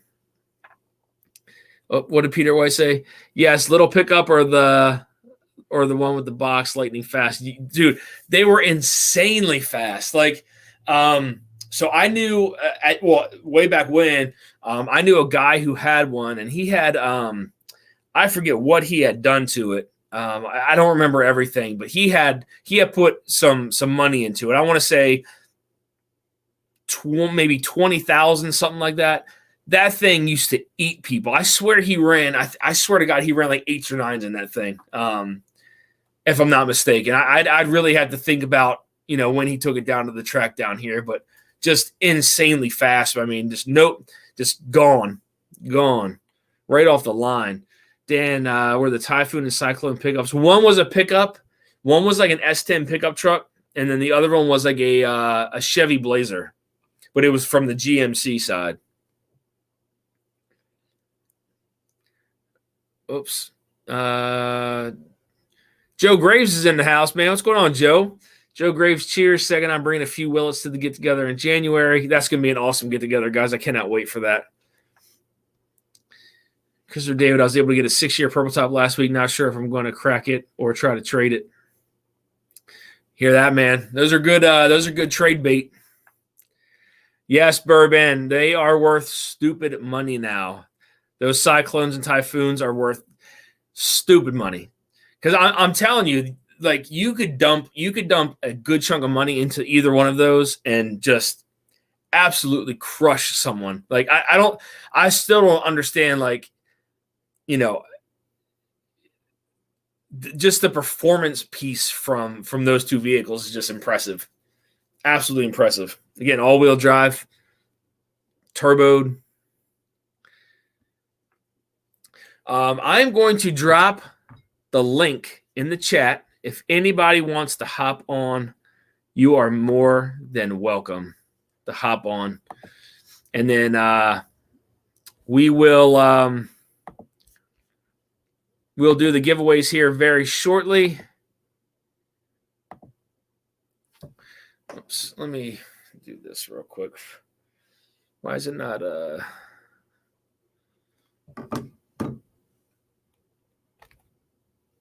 Lord.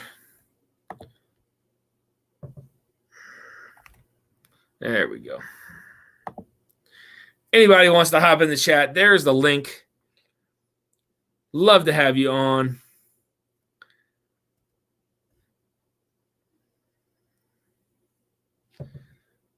Peter White says, GM should have put the 454 SS engine in the pickup trucks into those Monty simply because it was such a good-looking vehicle. Yeah, completely agree. OG Hobby, before Whiskey, was building G-bodies. Nice. Dan, let me know when you stop the entries so I can randomize the entries. Yeah, Richie, we're at an hour and 40. I'll probably Wax says he can't hop on tonight. No worries, man. Not a worry at all. Again, nobody has to hop on. It's completely up to you guys. If you want to hop on, links in the chat. But we can go ahead and do the giveaways now. Bourbon says Peter White too heavy. I've driven big block Monties. They become so nose heavy they lose all their handling. Can see that. Definitely see that. All right, so guys, I'll run it for 5 more minutes. 5 more minutes for Super Chat. Again, I'll run through the things really quick. We're going to do 2 samples of the Four Roses Elliott's Select Barrel Strength 14-year OESK. Do 2 samples of that. We're going to do the 100 milliliter sample of the Found North Still Sealed batch number 5. And a sample of 1987 Wild Turkey. And then we'll do 2 samples of the old Oscar Pepper from 1933. 1933, I believe that's from. So if anybody wants to, again, send any super chats.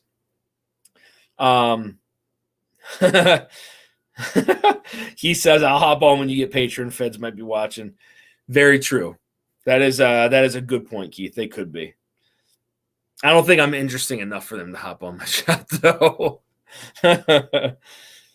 Joe says, I heard that Found North is some really good stuff. They are, man. They very surprising, I'll say. Again, the batch 5, I reviewed it. I did not send it out. I didn't release it yet. I'll probably release that one next. I'll probably release that Wednesday. I did the Puncher's Chance, 14 years straight bourbon, finished in Jamaican rum casks. Was not a fan of this at all. I told them that in the review, so I'm sure they won't send me anything else after that, but was not a fan of that. And then, yeah, so like I said, I had the Disco 9. I have to review still both of the Stellum releases. The port finish from Sagamore, the batch 6 from Found North, and I think that might be it. I think that's all that I have left to review, if I'm not mistaken. 70s Monty ran LS65, LS6 454s, and they were cast iron blocks. The mid 80s 454 was lighter block, was it not? Whoops. Richie Z says 21090 Todd, you would be fantastic to go live. I can't wait. I can't wait to see Todd and Andy, man. It's gonna be great. But I know Todd, so I know when we were at the tailgate, you tried the 72 Kentucky Tavern I had. Have you had any other Dusty samples besides that? Todd from 21090, let me know if you have or have not. I know, I can't remember. I think you told me at the tailgate, but I cannot remember. Todd D, $10 super chat. Cheers, my friend. Late again. It's all good, man. I'll have to watch the replay and see how the flight went. That's fine, man. I won't spoil it for you. I will say it was very surprising because what I wanted to win did not win again. For the 3rd week in a row, it did not win again. So it's,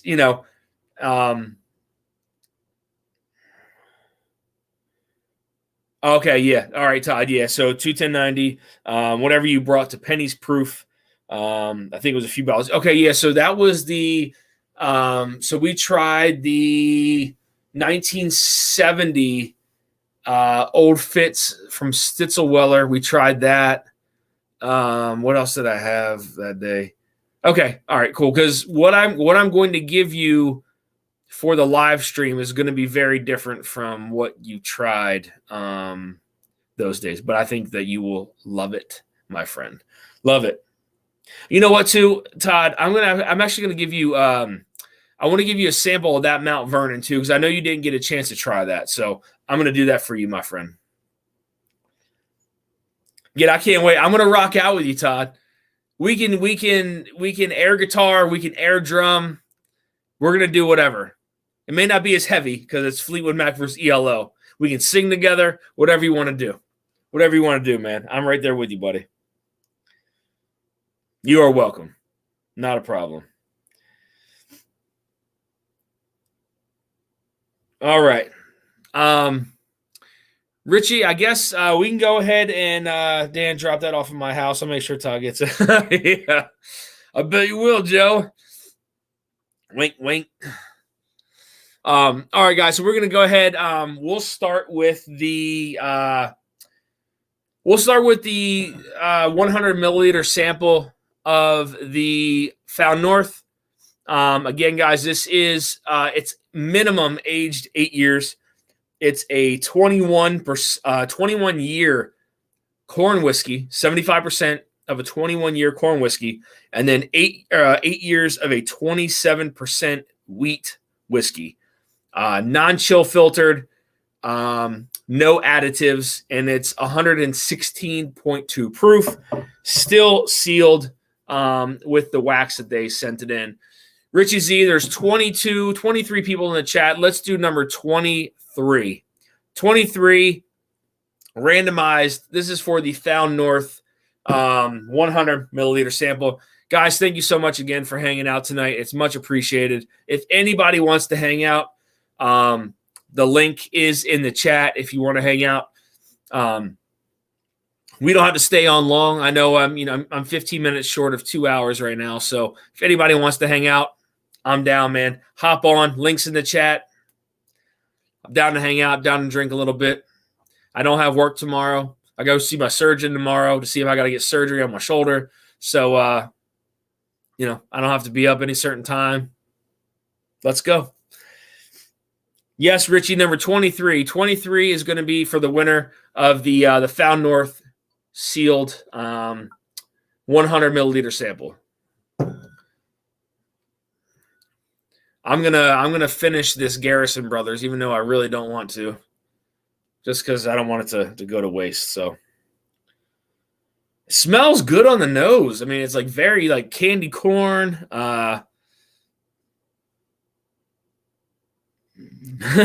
Keith Thompson said, "I'd just be saying, the whole time you lose subscribers."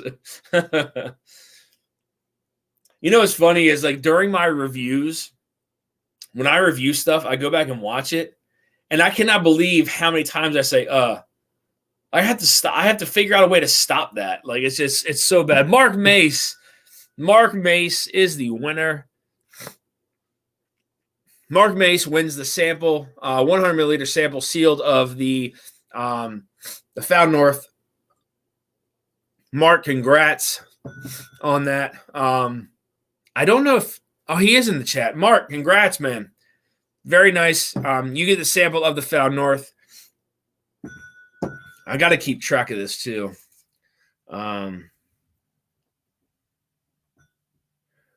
So I want to give a lot of people a chance to try to win here. So this is what we'll do. Like I said, I do have the one open from here. So Mark, if you want to go ahead and pick a number, 1 and 37. Mark, 1 and 37. I'll do one more 1 ounce sample of this batch 5 from Found North. To whoever wins it next. So, Mark, go ahead and pick a number. This will be for a 1 ounce sample of the Found North Batch 5.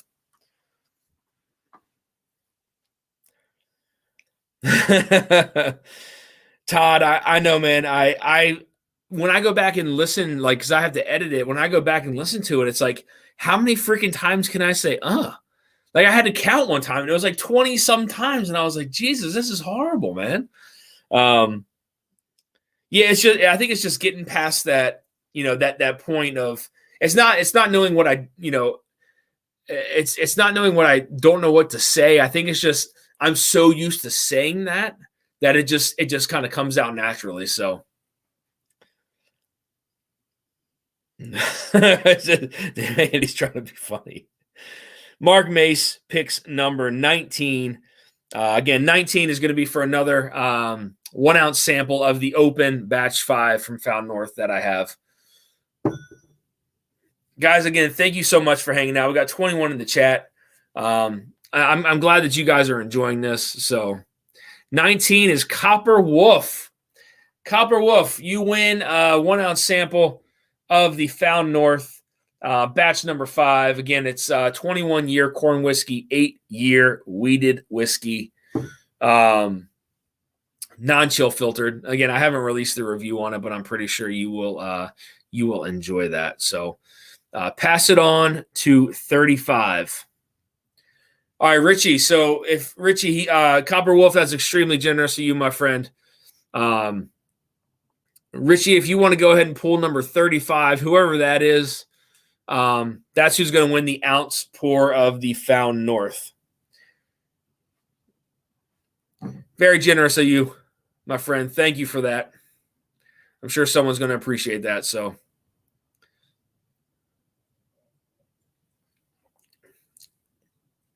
I'm telling you that Garrison brother, it's just so drying. It's so drying. It's so good on the front, and then it just turns to this just super dry. Yeah, it's really bad. It's like I don't want to spoil the review, but it's almost like that puncher's chance there. I don't even want to give that away to anybody. I don't want to do that to you. So Richie, whoever number 35 was, 35 will get the 1 ounce sample that was passed along from Copper Wolf.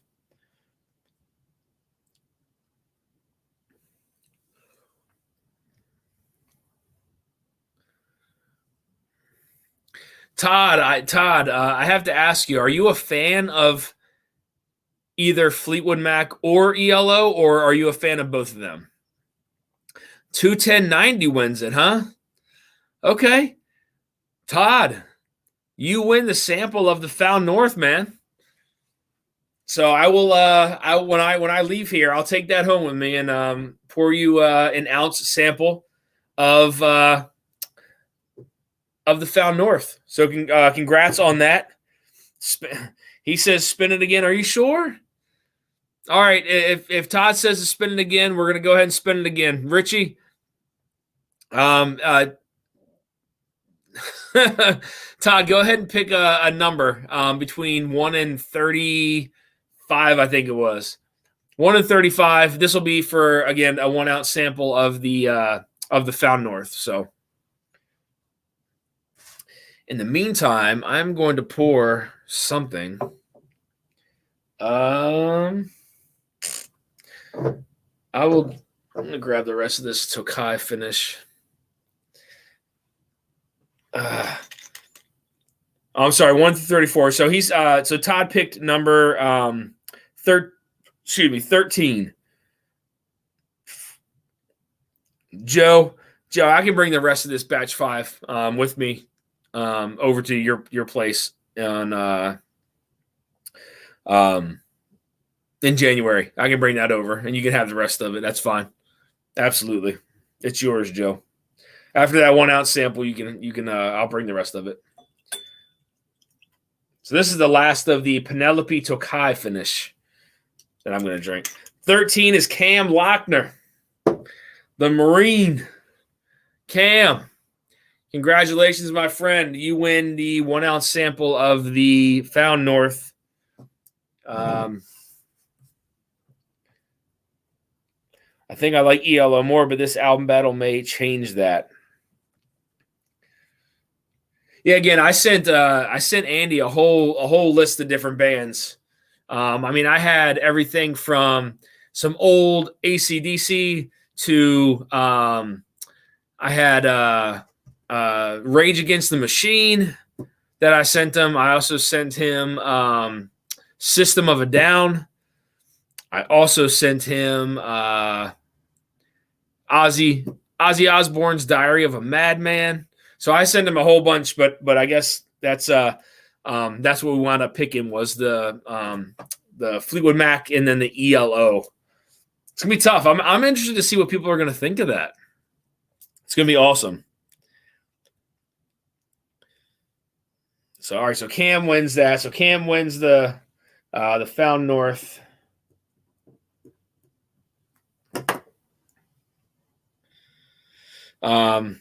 Andy comes in with a $20 super chat, $20 to block Joe Graves for 5 minutes and five more bucks for every 5 minutes after that. Thank you, Andy, for the super chat. Much appreciated. Cam Lochner says number 7, Richie. So number 7 is going to be for an ounce pour of this Four Roses 14-year OESK Brent Elliott Select. Number 7, Richie.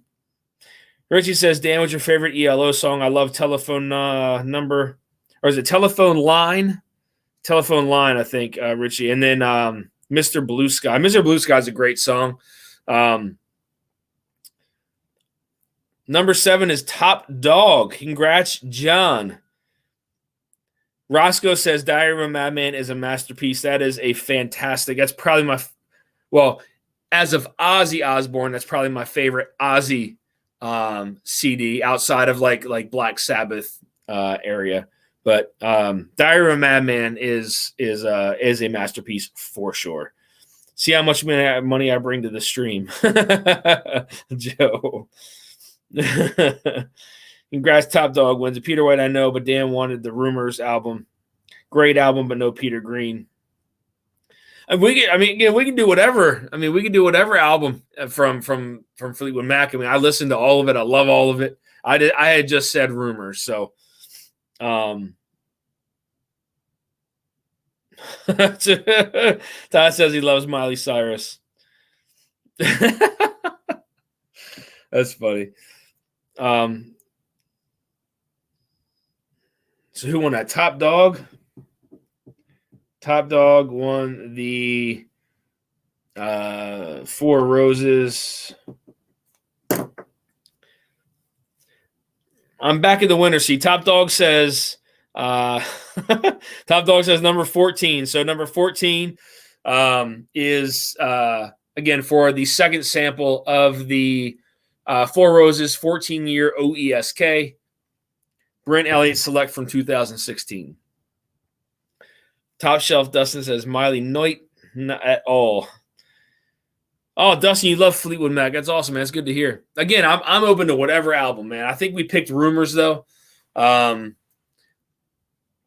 not mistaken. Again, that's you talk about Lindsey Buckingham being an underrated guitarist. I think he's very underrated. I mean, I wouldn't necessarily put him up there with like Satriani or Steve Vai or anybody like that, but I still think that he's very, very underrated for sure.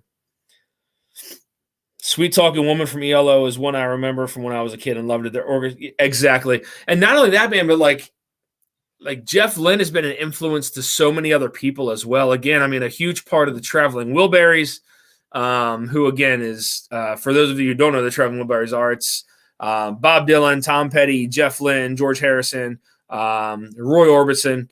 I forget the drummer's name. I know he's drummed for several people. God, what's the drummer's name? I can't think of the drummer's name right now, but have you listened to Buckingham Nicks? Had to drop off for a few. Did no one join? Bourbon, yeah, no one joined the chat. I can drop the link in the chat again if somebody wants. Peter White says 21090 Fleetwood Mac. Oh well, Peter effing Green. Again, that was some good Mac back then, Peter. I completely agree. Again, it was whatever album. I had just picked Rumors, but love the Peter Green for sure, man. Peter B says Evil Woman is one my kids love. Don't bring me down. Yeah, man.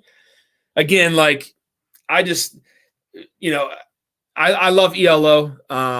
Again, that orchestrated sound that they incorporate into their music. I just remember just getting blasted and just putting some headphones on and just kind of just going with the flow with that ELO, man. It was good stuff. Good stuff. Man, I don't even know where we are, guys. Who won the last sample of this? Bourbon, no, you did not miss the giveaways, man. You're still going. Let me if somebody wants to hop in, 14 is Copper Wolf again. Copper Wolf, you win the 4 roses. You win the 4 roses. 4 roses. OESK, 14 years. Congrats, my friend. Let me I'm going to drop the link in the chat again. If anybody wants to join, you are more than welcome. You do not have to at all. I don't have anywhere to be tomorrow, so you guys are more than welcome to hop on, man. I enjoy your guys' company. So Copper Wolf wins that.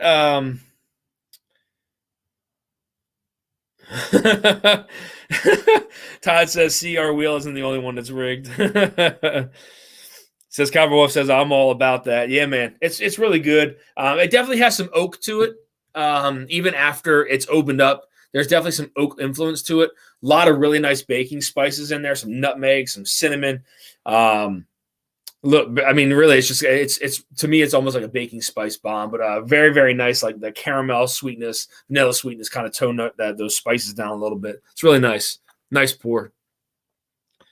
Copper Wolf says number 4. Number 4, and now this is going to be so. Number 4 is going to win a sample of the 1987 Wild Turkey.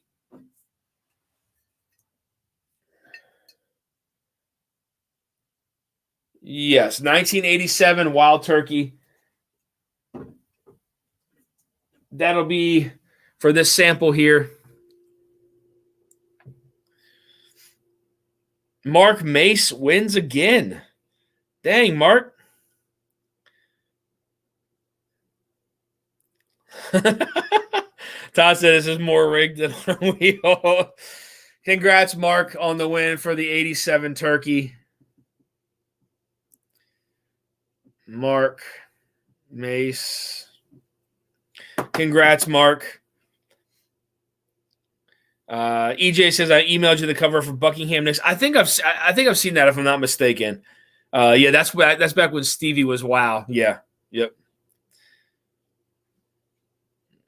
Even for her age, she still looks really good, man. She still looks really good for her age. So, Mark, if you're still in the chat, buddy, you won the sample of the 87 turkey. Got to put in the dough. Yeah. Oh man, I forgot what I poured from it. That was spicy. Got this Tokai finish. 21090. Didn't I win the samples I was giving away like 3 times in a row last week?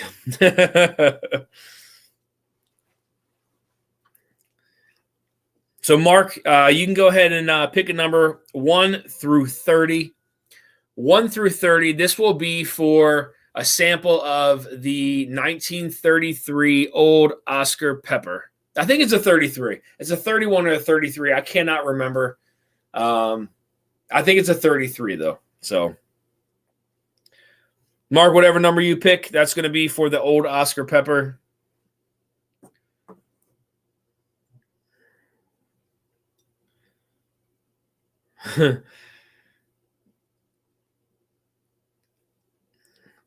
Number 8, good luck. Whiskey Nose says, keep picking so I can win the JTS Brown.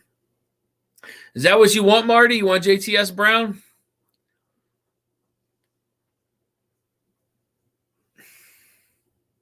All right. We'll see, Marty. Maybe we'll add one of those into. How many things do I got on here already? 1, 2, 3, 4. 5. 4 total. Mark winning twice. Another repeat winner? Oh, my God. Who won? 210.90. 210.90 with the old Oscar Pepper. Congrats, Todd, for the old Oscar Pepper from 1933. Spin it again. Are you sure, Todd? Man, that's mighty generous of you, sir. Mighty generous of you. So 1 through 29, Todd, if you want to go ahead and pick another number, that is very generous of you, man. That's like I said, that's a very old whiskey. You give us a ton. Yeah, it's what it's all about, man. Said I'll have some stuff for you guys. I'll put together tonight so you guys can grab it tomorrow. So, all right. So Todd, I guess if you want to pick another number between 1 and 29, this will be for the 33 old Oscar Pepper. Again, very very generous of you, man. Thank you for that. Number 5 for Joe Flacco.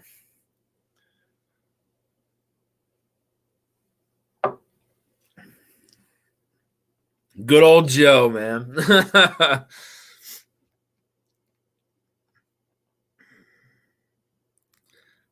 I said, I prefer Oscar Mayer wieners.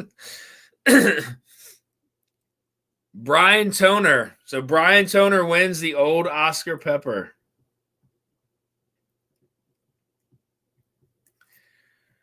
Brian, congrats on the win. I'm not sure if Brian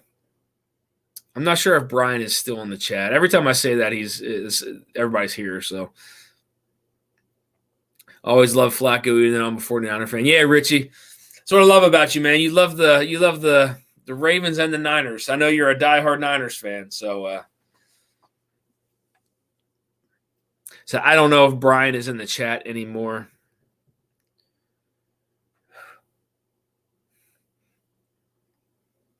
Always love Maryland. Yeah, man. It's a pretty good state. Not too bad, depending on where you live. Todd and Andy know what I'm talking about. And Christopher David, if he's still in here. But Richie.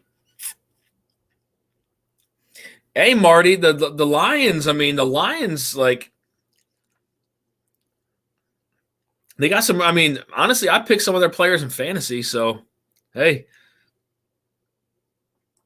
I'm going to do, so I have 2 more giveaways. I have 1 more of the old Oscar Pepper, and then we'll give away a sample of the JTS Brown and see if Marty can win it. So, yes, Marty, you do have a coach now. Indeed. Yep. Yeah, they did. Yeah, Mark says they look good on Sunday. I agree. Yep. Hey, man, it's just taking a while. So, because I don't think Brian's in the chat anymore. So, I'll pick a number 1 through 28. Let's go ahead and go with number 17. Number 17. This is going to be for the old Oscar Pepper from 1933. And then we'll give away the JTS, a sample of the JTS Brown as well. Try to spread the love as much as possible. Oh, shoot. What's going on, man? How long have you been waiting? Hey! Oh, just like a minute. Okay, all right. I'm sorry. I didn't even see you there. Oh, I'm perfectly fine. I got good to see you, man. I got some whiskey keeping me company, too. There we go. Hey, Dan. Good to see you, buddy. How are you? Yeah, good to see you, too. Doing well. My wife kicked me out of the basement, so I gave everybody a new backdrop here, you know? I got Sugar Kitty's favorite fan right here. There we go. Number 1 fan. This is Peter White. Everyone needs to follow Stravos, I guess, on Twitter. Great comedian. Puts his post Ravens. Yeah, okay. What timing? 17. What? Jeffrey Whack. What? Winning the old Oscar Pepper. Damn, man. 1933 old Oscar Pepper goes to Holy Mr. cow. Whack himself. Have you ever had Awesome. anything that old? No, that would be the oldest thing. Oldest one, yeah. I've had a 1948 Canadian club, and that's actually the oldest thing I've had. Okay. Oh, awesome, man. That's amazing. Yeah. JG is still in here, man. What's going on, JG? Good to see you. So again, we're gonna Whack, we're gonna go ahead and all right. Hold on, let me count this here really quick. 1, 2, 3, 4. All right, so I'll do one more JTS Brown sample. So I have two more JTS Brown samples to go.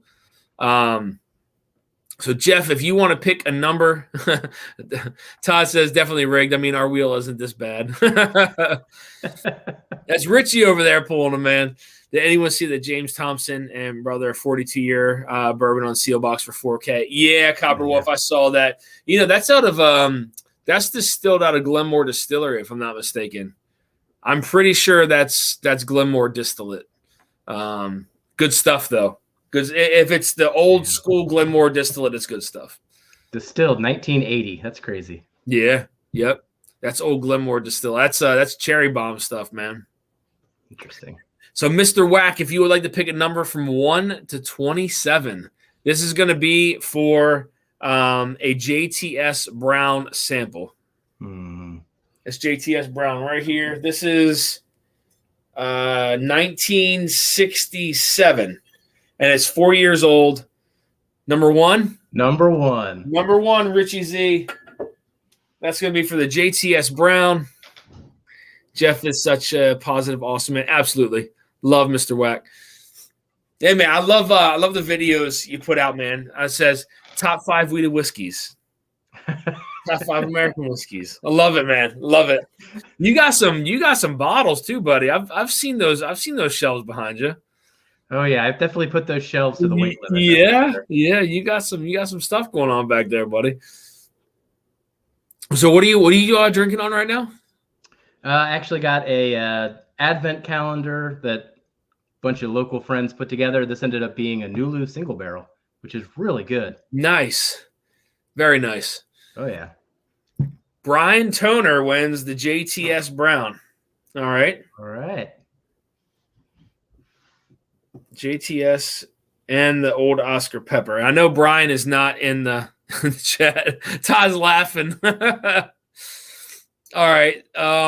Again, so we'll do another JTS Brown. Who are we gonna get to pick the number though? Yeah, it's crazy, Richie. What an awesome night. All right, so I'll pick a number. So what is this, Richie? 1 through 28, right? I'll tell you, if I had more sample bottles, man, I'd send everybody a sample. I don't have enough sample bottles, though. So, all right, pick a number, Richie. Is it 1 through 28? So that goes to Brian Toner. All right. 1 through 26. All right, let's do number 24.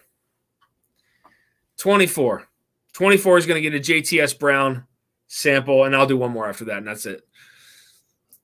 I gotta wait for. So this round of sample bottles that's coming in is probably gonna be the end of it after this. So I feel like you're always Oprah in this situation. You're like, oh wait, there's more. Oh wait, there's more. I enjoy sharing it, man. You know, it's what it's all about. So 210.90. If I had a milli, I'd buy it. Big Vic says I never win. Oh, Vic, you're always a winner in my book. 24 is Eric Damaris. Eric, congratulations, man.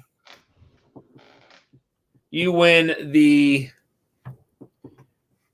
sample of the JTS Brown. And then if Eric, you're still in the chat, if you want to go ahead and pick one more number, I'll do one more sample of the JTS Brown. Since we're already sending a couple samples out. Eric, if you're in here still, 1 through what was that? What would that be? 25. Yeah, 1 through 25 is still in here. Got to find something to drink. I want to drink this Left Cross from Puncher's Chance, but it's not there, man. What was the proof on that one? 96. 96. 96 proof, 14 the price years. On it was pretty high, too. I think it was like $150 if I'm remembering right. $150. Yeah. Yeah. I saw that drop at the party source by me, and I was like, man, it's so drying on the palate. I just couldn't get past that. Oh, that's usually my turn too. Eric says, awesome. Thanks. Number 23. Dusty Dan, very grateful to participate and play for Dusty's. Many thanks for the opportunity. Absolutely, Mark. Not a problem, man. Again, that's what it's all about. I enjoy sharing with you guys. So, like I said, I'll have to order another case of sample bottles because I go through them very quickly. So, but again, so Eric says number 23. This will be for the last sample of the JTS Brown, and then we will. Like I said, that'll be the end for the giveaways for tonight. Again, next week we'll have a couple special things to give away next week, so that'll be fun. Christmas week, right? Yeah, we're right there on the cusp. Next week's Christmas week, right? Sunday. The weekend after okay, next Monday and then the weekend. So we're about a little under 2 weeks out. Okay, but still. Feels like it's right around the corner. I need to get some shopping. Oh, it is the week after. Wait, so it's not next week. Well, I mean, Christmas Eve is next Saturday, and then okay, all right. Christmas. So technically, close enough. Keith says passed up on a Dickel 17-year and Remus Gatsby yesterday. Too close to Christmas. Yeah, I mean, I've heard some mixed reviews on the Remus Gatsby, to be honest with you. So, not sure. I haven't tried it, to be honest with you, so I can't really say much. But Richie, so Eric picked at number 23. 23 is going to be for the last sample of the JTS Brown.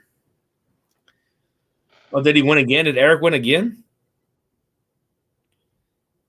Confused. I think so. Did he win again? Oh, yeah, I guess he did.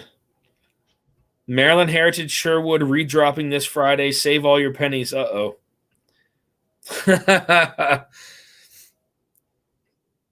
Great live tonight, Dan. If I won again, send mine to Marty.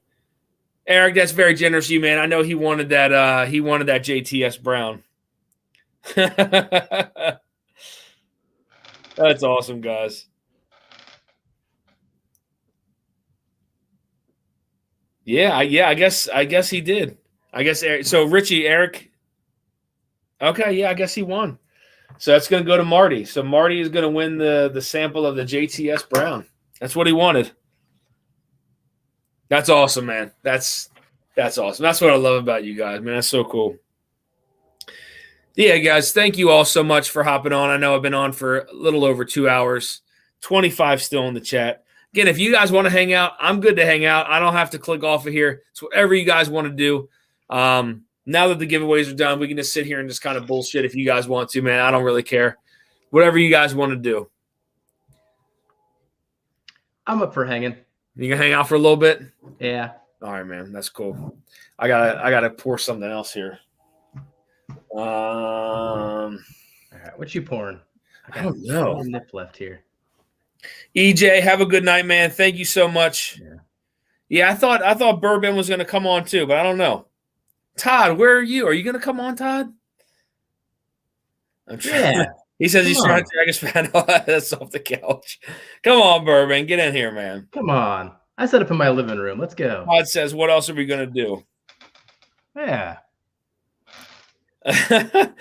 Bourbon says, I had all-you-can-eat sushi. Moving hurts. Oh, man, that would be that'd be amazing. That's why you just got to sit down and get on camera. I'm not moving right now. Peter B says, I don't have to be up till 8. I can hang around. That's awesome, man. Great blind and chance to win those Dusties. Cheers, Copper Wolf. Thank you again for your generosity, man. Very, very, very nice of you, man. Todd says he has a belly ache. I'm in bed with earphones on. Come on, Todd. Man, I don't know what to pour.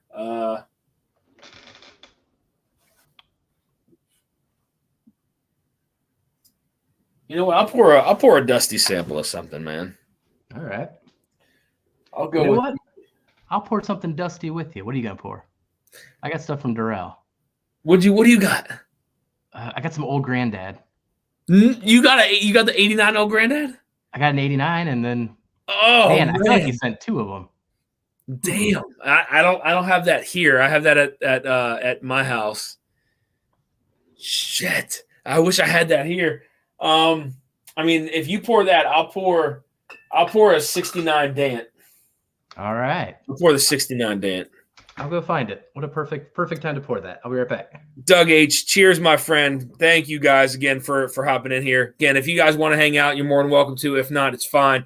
I'm just gonna sit around here and just bullcrap for a little bit. So next week we will have some giveaways as well, guys. So like leading into Christmas, I'm definitely want to send some stuff out to you guys. I wish all you guys could win. I wish I had a million sample bottles, but I don't. Keith Thompson says, my wife works nights, so I can do this. Awesome, man.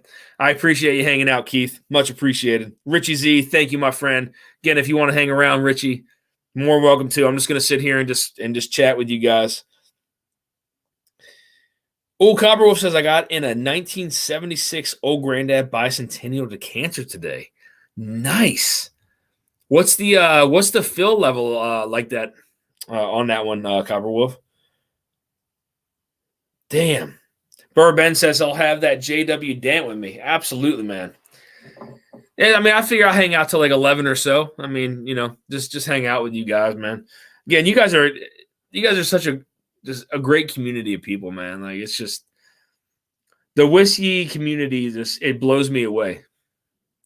It's I've gone through some crazy stuff in my life, man, and like met some great people. Obviously, worked with some great people, but this community it's just different. It's very different, and it's nice to know like you have good people that you can talk to, reach out to, who enjoy a good chat. I mean, again, it's 10:20, at night, and I still have 18 people in here. It's just it's amazing, man. It really is such a great community of people. It's awesome. So thank you guys all. I mean, thank all you guys again. I hope one day we all get to share a pour together. That's my biggest thing is shit. If I had 500 sample bottles, man, I'd send everybody in the chat a freaking sample of something. We could all drink it together, but.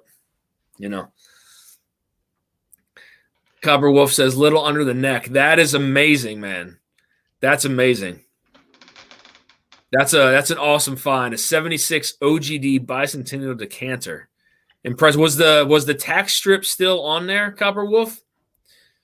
Mark May says, Dan, I couldn't agree more. Man, I'm telling you, it's such an amazing group of people, this whiskey community. 89 Old Granddad. Now, Jeff, have you tried that at all, or is that a fresh pour? Fresh pour. All right, I can't wait to see what your thoughts on this one. So I'll say this: that I had an 89 that I had sent to Durrell on a blind. I think we did a blind. It was like a dusty blind.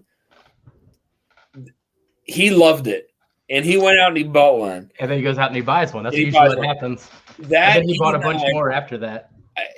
I'll say this: that those older Old Granddad 114s, probably a top 10 pour for me ever. I'm talking about every dusty, every normal pour, a top 10 for me by far. It is very, very different from the normal Old Granddads that you will drink. I promise you. Okay. What are the stats on this one? Like, how old were they? So it's see, that's the tricky part. It's you don't know. Okay. And it's crazy because they're so much darker than, now I wouldn't say so much darker, but they are a good bit darker than the normal OGD 114s. So What great is what unites us, not what's divided. Absolutely, Peter. Well said, my friend. It's what unites us and brings us together, and this is, like I said, this community is awesome, man. I mean, it doesn't matter which chat you go into. It's just like, it's almost like everybody knows one another. And it's just like, you can sit and talk. I mean, we sat here and talked about cars, and I didn't know anybody was into cars like that. And all of a sudden we just had this huge car conversation, you know what I mean? And then this music conversation.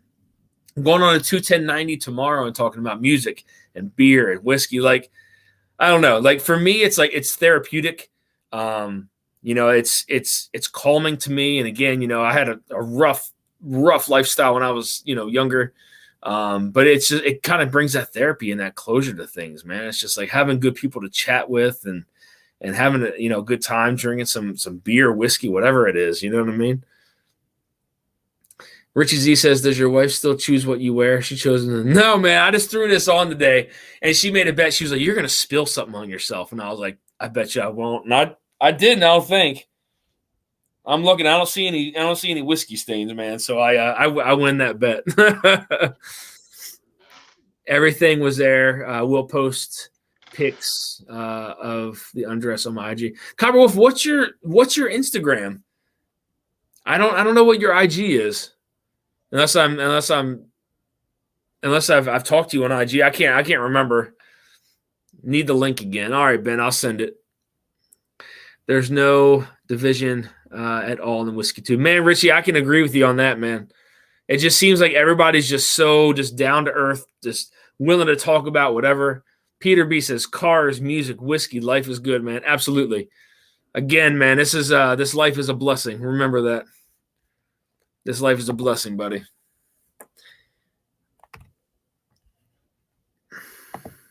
All right, so there's the chat. Todd, I'm hoping you hop on while you're in bed there, bud. But Mark May says, alone, we can do so little. Together, we can do so much. Helen Keller. Absolutely. That's what it's all about, man. I mean, like, going back, like, think about it. Like, when like Adriana had some of those charity lives and stuff like that. Like, think about like how much that brought people together. Ben, what's up, homies? Hey, I was taking a damn parafilm off of this thing. There you go, buddy. I know. Yeah, it's all weird. It's so hard to parafilm those things. Well, the problem is the cork on this is bad, but the canner's so beautiful. So yeah. I just parafilm it after I pour it. Jeff, did you take a sip of that yet? You still nosing that beauty? I haven't. I'm kind of fine with the nose right now. Dude, I'm telling you. I can't wait to see what you think. That's something I haven't had. Well, that's not true. I had the but the problem is I had it with so many other pours, it didn't stand on its own. I had the lead-filled lead-filled giant bottle they had at FAL. Frankfurt Avenue Liquors. They had the giant OGD. Yeah. Like lead crystal bottle. In the 70s, yeah. Yeah, I had that, but I had so many crazy pours. Like, I can't differentiate it. Ben, have you cracked open that Michter's pot still or anything like that yet? You still got it sealed? Who, me? Yeah. Not yet. I have so much whiskey I haven't opened. It's like stuff like that I want to open, like if people come visit or something like that. Like this I would have never probably opened except for the seal sucked to begin with. So it was like, what am I going to do? Yeah. Wait, Copper Wolf says what? I have an OGD 114 from 89, which I would be happy to share with someone. Copper Wolf, really? What do you think about that pour, Copper Wolf? I'm interested to hear what you say because that is a fantastic pour. I had one from 81. Was it 80 or 81? 80 or 81? I can't remember what it was, but it was one of the first years they put out the 114 proof, and I'm telling you, that's what led me down that 114 road was when I tried that. It's an unbelievable pour, man. Those I mean, so different. Those are pulling so much money. yeah, those are expensive. So I hopped on Unicorn Auctions the other night, and I hate when I get on there because they charged Bag a of wallet. 15% freaking hammer fee Mhm. and then a shipping fee. But I wound up winning something I thought was pretty cool. Uh-oh. Yeah, I know. And I'll show you here. Poured a little heavy here, but oh well. How can you pour heavy in that little guy? So when this you're is pouring what, a Dusty, I pour very light on Dusties. so this is what I won. I don't know if you can see that or not. BPR. What the BPR. BPR. Does that say Maryland Street? That is a Maryland bottled and bond rye whiskey. From what year? 1947. Oof. Oh, so it was made in the spring of 1940, bottled in 1947. 7 years, 6 months. How bad did that violate your wallet? It violated it pretty hard, man. It violated it pretty hard. Was it an opening bid was high or not? Number of people? No, so it's I don't really go. I won't bid on unicorn auctions if there's any reserve. So there was no this whole auction was no reserve. So it started out low and then ended at what it ended at. But yeah, it was I haven't had one of those, but I've heard they are extremely good. For their age anyway, 7 years, 6 month bottled and bond rye. So I actually plan on sharing it with Brian from Sagamore when I get to see him again. So can we just Copperwood says delicious, so different, but the butterscotch was like, what? Just talk about how gorgeous these old cobalt blue decanters were. That is probably one of the coolest bottles I have, to be honest with you, Ben. The JW Dan, it's just such a beautiful bottle. It really is. Beautiful. I can't believe how many of these they must have made that there's so many still out there. Yeah. Like, I mean, two of the three of us pulled one out. I mean, yeah. Says whack nosing the shit out of that glass. Well, I think I pinpointed how I want to describe it. Okay. So, do you remember those like old school chocolate wafers? Yeah. So start with a layer of that. Okay. And then someone took a whole bunch of dark cherry cordials and then just scooped out the cream and the cherry and put it on those wafers. Yeah. And then just covered it in butterscotch. Oh, yeah, buddy. And then you go and I haven't taken a sip yet. Yes, but that's what I smell right there. Man, I wish I had. God, I wish I had that bottle here. It's at my house, though. You're making me want a Dusty OGD. So I'm bad for unicorn as well, overseas auctions. And, oh, my God, don't forget. It's in pounds, not dollars, and the shipping is outrageous. And yeah, man. I bid one time on something that was overseas, and I will never do it again because I completely forgot that conversion. It was horrible. Like, it was absolutely horrible, man. Never again. Never again will I do that. Maybe I should trade one of these fits. Maybe I should trade one of these fitses for an OGD. Which fitses do you have? Those little ones. Mm-hmm. I'm going in. Yep. So going in, buddy. Cheers, man. I can't wait. I hope you love it. I hope you. What do you get off this dant? Huh? What do you get off the dant? Me? I get I always get bubble gum. Like double what is on the nose, absolutely. Yes. On the nose, it's absolutely freaking pink bubble gum. Yes. You get it on the palate too?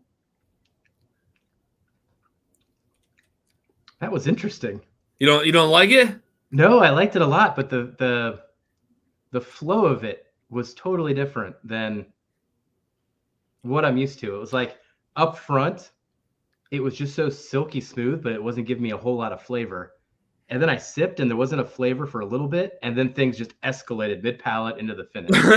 Like it was like there was nothing up front. And then all of a sudden it was like, bam, rush. Flavor. Your tongue had to absorb the lead first.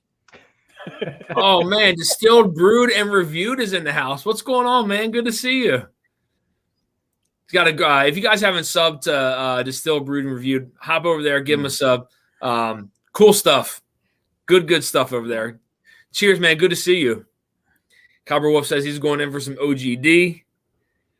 Yeah, it's been so long since I had that. So it is bubblegum, but there's another note in there. On the nose or on the palate? Definitely on the nose. It's kind of like behind the gum.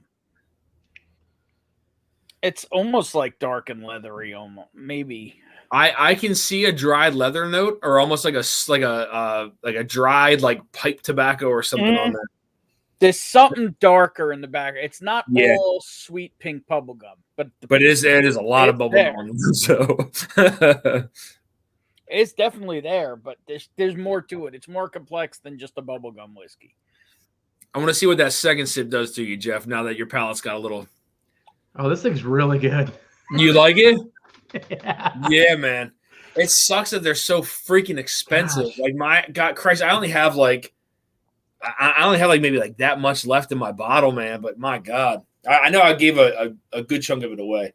Probably like 8 to 10 ounces of it away. But I can't believe it's 114. yeah, right. Yeah. I mean, when you compare that side by side to like modern day 114, it is just night and day different for me. I mean, the modern day 114 comes off way more spicy on the palate than the older one, but the older one comes off way more butterscotch, toffee, caramel, vanilla sweetness to it, man. A little bit of cherry on that back end. Oh, cherry there. Oh yeah, man. Pretty much everything I was going with on the nose, but it's not the chocolate wafer. It's just chocolate. So that's definitely a National Distillers one, right? Yeah, it's ND. Yeah, 89 is ND. Wow, that's National Distillers, not Beam. Now Beam, no, don't get me wrong. Like Beam had some really nice sippers back in the day. Like I got a 2006 Bottled and Bond Carrot Top from Beam. Great sipper, dark. Good drinker. So I mean, Beam had their moments with their stuff. Like I have a Bottled and Bond 9-year Beam. Good sipper, but it's very, very spicy on the palate, which I was not expecting when I drank it at first. Distilled Brewed and Review says, nice to sip along with you guys. Absolutely, man. Cheers. Mark May says, nightcap for me is a Weller 107. Yes, thank you, Richie, for dropping the link in there. You hitting the nail on those notes. I got everyone. Absolutely, man. Those I'm telling you, like, those old granddads, when I tried the 80 or 81, I can't remember exactly what it was. I absolutely fell in love with it because it's so different. It's even so different from the 89. But the 89 is just freaking delicious, man. It's so good. It's so good.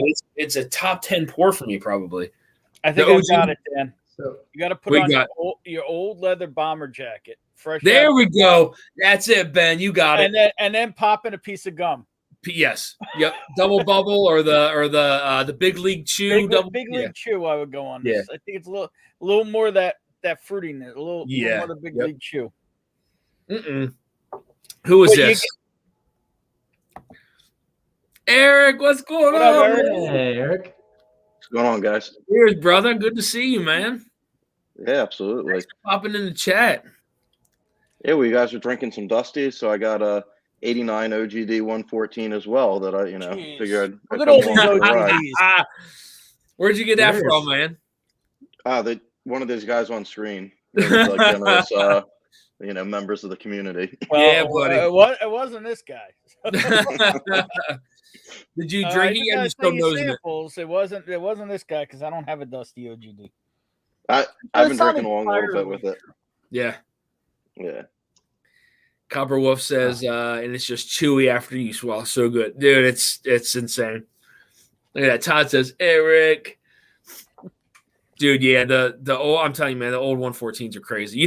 Jeff, I want to tell you too, man. Oh, actually, all you guys. So I'm gonna propose a trade on one of the Facebook groups probably tomorrow. I want to see if I could trade the Old Carter Bourbon Batch 5 for a Heaven Hill 17. I'm going to try it. Those Old Carter Bourbon Batch 5s go for about $1,000.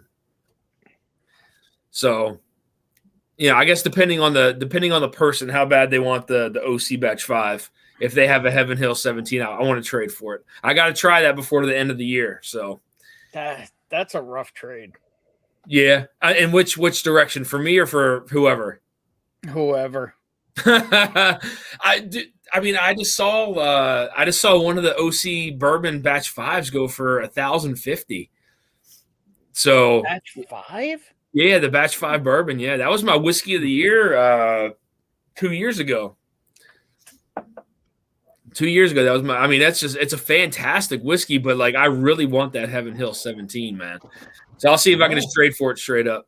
Give it a shot. That Yeah. Heaven Hill's the really right good. person. Yeah, that's the thing. It's going to have to be for the right person. So someone who wants that batch 5 that doesn't have it, and then someone who has the Heaven Hill 17. So the Venn diagram of those two things is going to be tight. Yeah. You Yeah. know, the overlap in those two circles is really small. I mean, it's worth a shot. I mean, like I said, the OC went for $1,050. So worst case scenario, I mean, I could just sell it straight up and then grab I think they were only pulling like 5. I didn't know they were pulling that much. Jeez. Yeah. Oh yeah. Yeah. I mean, I did see someone posted for 5, but I think that got gobbled up real quick. So, oh my goodness, look who's here. Katie and Ethan Kirk over at Drifting Drams, guys. Again, for anybody, I know there's 15, 16 people in the chat. If you guys haven't subbed, we got hello again, whiskey friends is in the house. We got bourbon. What you got? You want to see Katie freak out? Watch this. Looks like our Devil's River. Devil's River. Watch. Got the Irene. Uh-oh. Which one is that? Hold on, let me see if I can. The Devil's River Caramel Fudge. Here, hold on, Ben. Go ahead and hold that up again. Oh, damn. 112 proof? No, barrel 112. Oh, okay. 123 proof. Woo! These picks are some of the only Texas whiskey I like. Yeah. All right, how do I? That's all right. How about this one? Oh, is that a hazmat Kings County? That's a hazmat one. That's the one Darrell had, isn't it? You can't even see through that damn thing, man. No, that thing's like motor oil. It is good. Oh yeah. Yeah, that's super dark. Super dark stuff. Yeah. Katie said, "Oh." I know you got Katie real excited. There's like 10 Katie messages. Well, that bottle is Katie's. So. Oh, there you go. Katie, if you wanna hop on, Keith said he has one of those. Turk's review made me jealous. Traveling adventures and great whiskey. Absolutely, man. Absolutely. It was so nice, man, just to meet up with them when they came down here to Sagamore. That was awesome. Got to meet up with them. And then, I got to meet Ben and Eric all on the same day. That was awesome. That's a good day. That's a great day. And both me and Eric got violated by a crab cake. I didn't hear that story. So we went out to I don't even remember the name of the place already.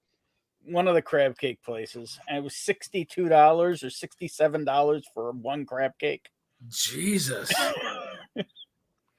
It caught me off guard a little bit. Where was that? It was called something like rape crab or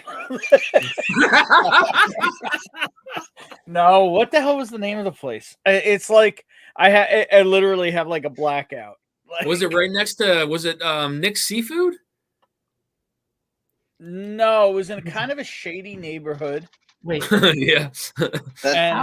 How big was this crab cake?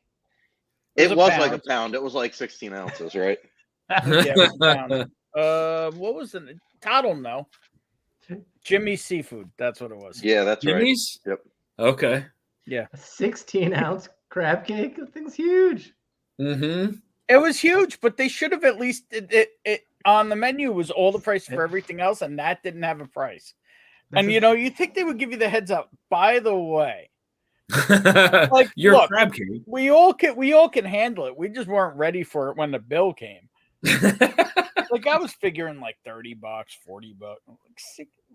It was like that's where I was like for tax for a crab cake. Come on, we're whiskey drinkers. We know. But Oh, Win S is in the house. What's going on, Win? Gives another definition to pound cake. Yeah. Eric, what do you think of that 114, man? You like it? Oh, I love it. Yeah, man. Good stuff, man. I have another ounce of it tucked away. Do you? Yeah. Yeah. Hide that thing. What about you, Slap Jeff? in my hand. Jeff, I'm like, did you- don't take another sip. Save it. Jeff, did you finish yours already? No, I'm trying to savor. Yeah. I'm getting there though. It's so good. Look how dark that is, man. That's dark. Oh, That's yeah. dark stuff. Yeah. That's Oh, the thing. The Stant is only 86 proof. It's not dark at all. Yep. It's not even. Yeah, that and that's what, 10 years, right? 10 years old? Yeah, 10 years old. Yeah, 10 years old. It's not dark. I mean, I think the JTS Brown I have is darker than the Dant. They need more cobalt blue decanters though, and cobalt blue bottles. Oh, it is such a cool bottle, though, man. They got the pourer on the top. Mm-hmm. I've been trying to think if there's a way to put like a fresh cork on it or a synthetic cork. You know, but like I don't know how you would press it on there. Yeah. It's almost like we're in stereo.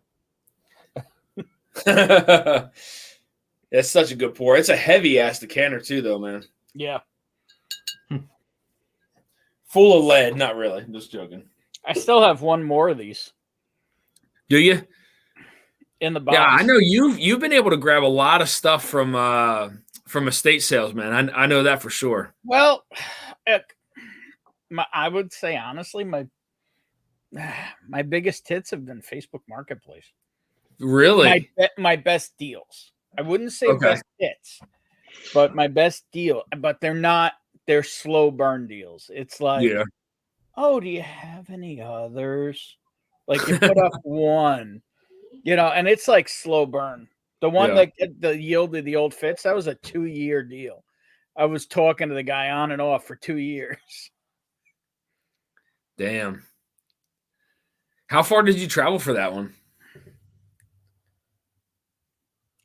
Oh, Miles. But I got probably like 15 different beam decanters. yep. I got that ancient age lighter decanter that nobody even has ever seen before. Dude, you showed me that. I have never seen that in my life. I've never seen that. That is crazy. I can't even imagine what that would pull on like, the Dusty groups, but like that. How the hell would you even ship that thing? It's in the original box. Yeah. That's wild, man. Nah, we got to taste that thing. That's the way. I don't know when it's gonna happen, but it's gonna happen. Mask and Drum is in the house. What's going on, Jason? Good to see you, man. I mean, Thanks for popping in here. 60s ancient age. That's gonna be in glass, no less. Yep. That's old, buddy. That's old stuff. So my problem is I want like an event or an occasion to open these things. I don't like I don't know. I don't open crazy stuff on my own. Yeah. I mean, Pretty sure Ben just invited everyone to his house, right? I got almost no room, but I got a shitload of whiskey, a lot of good food. I got 2 couches and a spare bed. That's what I got. You're more than welcome. Says you guys are going to have to plug me in on the Dusty groups. Yeah, Ryan, are you? Let me know if you're on Facebook or not. I'll see if I can add you on one. On one of them I can't because it's kind of a closed group thing. But yeah, that's the one I want. the Dustbusters group. And right now, man, to be honest with you, I know it sounds crazy, but like prices are definitely on everything secondary is down except for MGP. Old MGP hasn't moved a dime lower. Yep. So, Rack, do I need that bottle or is it just something different? What's that? No, it's really good. Is it old MGP good or is it different? Closer to the realm, you won't be disappointed. Okay. What's that? It's a what do you call it? A barrel pick that's supposedly high rye MGP. Yeah. Supposedly. The MGP picks are getting up there. I've been starting to get 8 and 9 years more and more consistently. but I haven't found anything that has the magic of those old bottles. Yeah. Jason, always good to see you, buddy. Even the Indiana Foundation, it's good, but it's not. It's not close. the OG. Find you on there. I'll see. Uh-oh. Oh, that one's not me this time. No, that's Dan. I just implied that was me, so I wasn't going to say anything. But no, I think I don't know. I was pretty happy with that 9-year pick. At least he struck a good pose. Yeah, he's like, He's just I'm chilling. deep in thought. Yeah. He'll come back. He's rocking it. He left the inmates to run the asylum, though.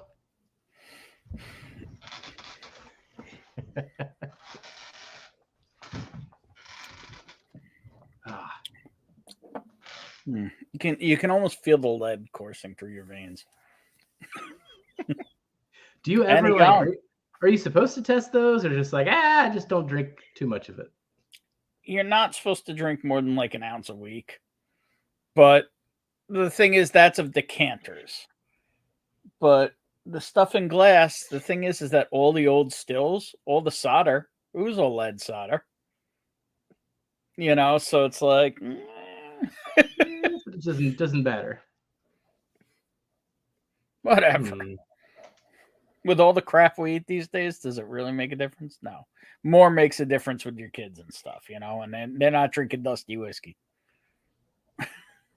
Unless Hopefully they not. are. Yeah, I gotta lock these up sooner or later. You know, it'd be like the kids. They don't take the Jim Beam or the Jack Daniels in the first floor. They're gonna go down to the basement and start mixing the Dusties. Yeah, that's the one thing they got to learn. That look, if you want to have a taste of something, you have a taste of something. But if you pour water to raise the level in any of my whiskey, then you die. My kids are young, but I've thought about that before. I'm just like, dude, how pissed would you be if they were doing the shit that we were doing as that's what I'm saying. It's like stuff, you got to set rules. Like if you want to taste of something, we'll work out a taste of something. But if you're gonna take some and pour water back in, I'm gonna know, and then you're gonna die.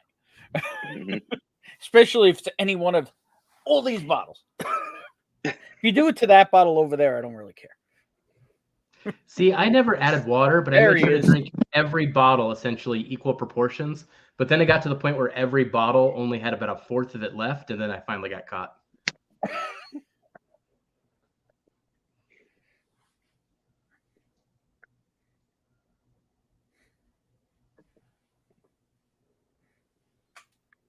feel like I'm seeing Dan, but all types of new angles tonight. Yeah, it's like Dano-vision. Seeing a new side of him tonight.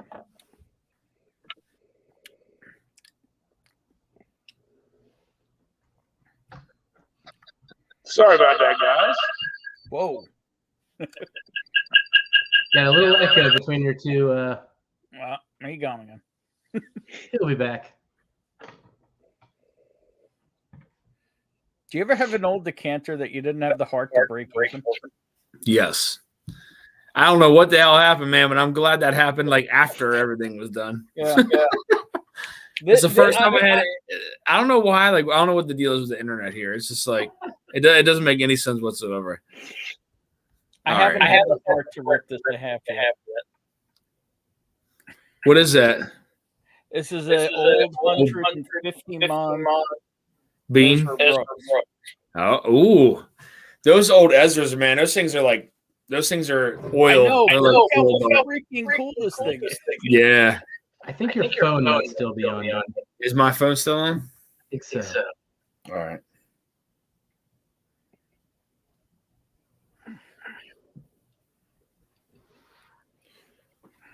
Does it sound any better now?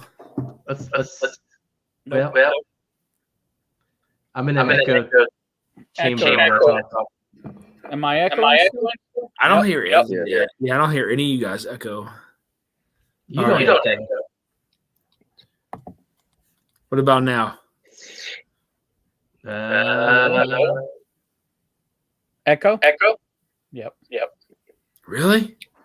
That's a little better. Shit. Nietzsche.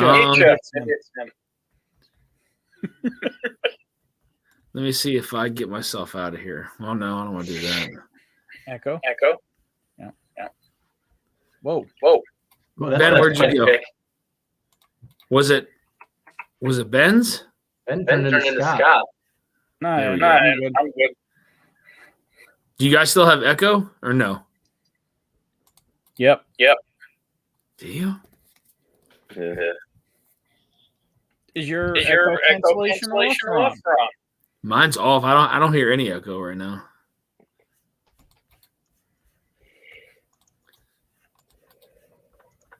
Damn. I don't know what's my phone's off.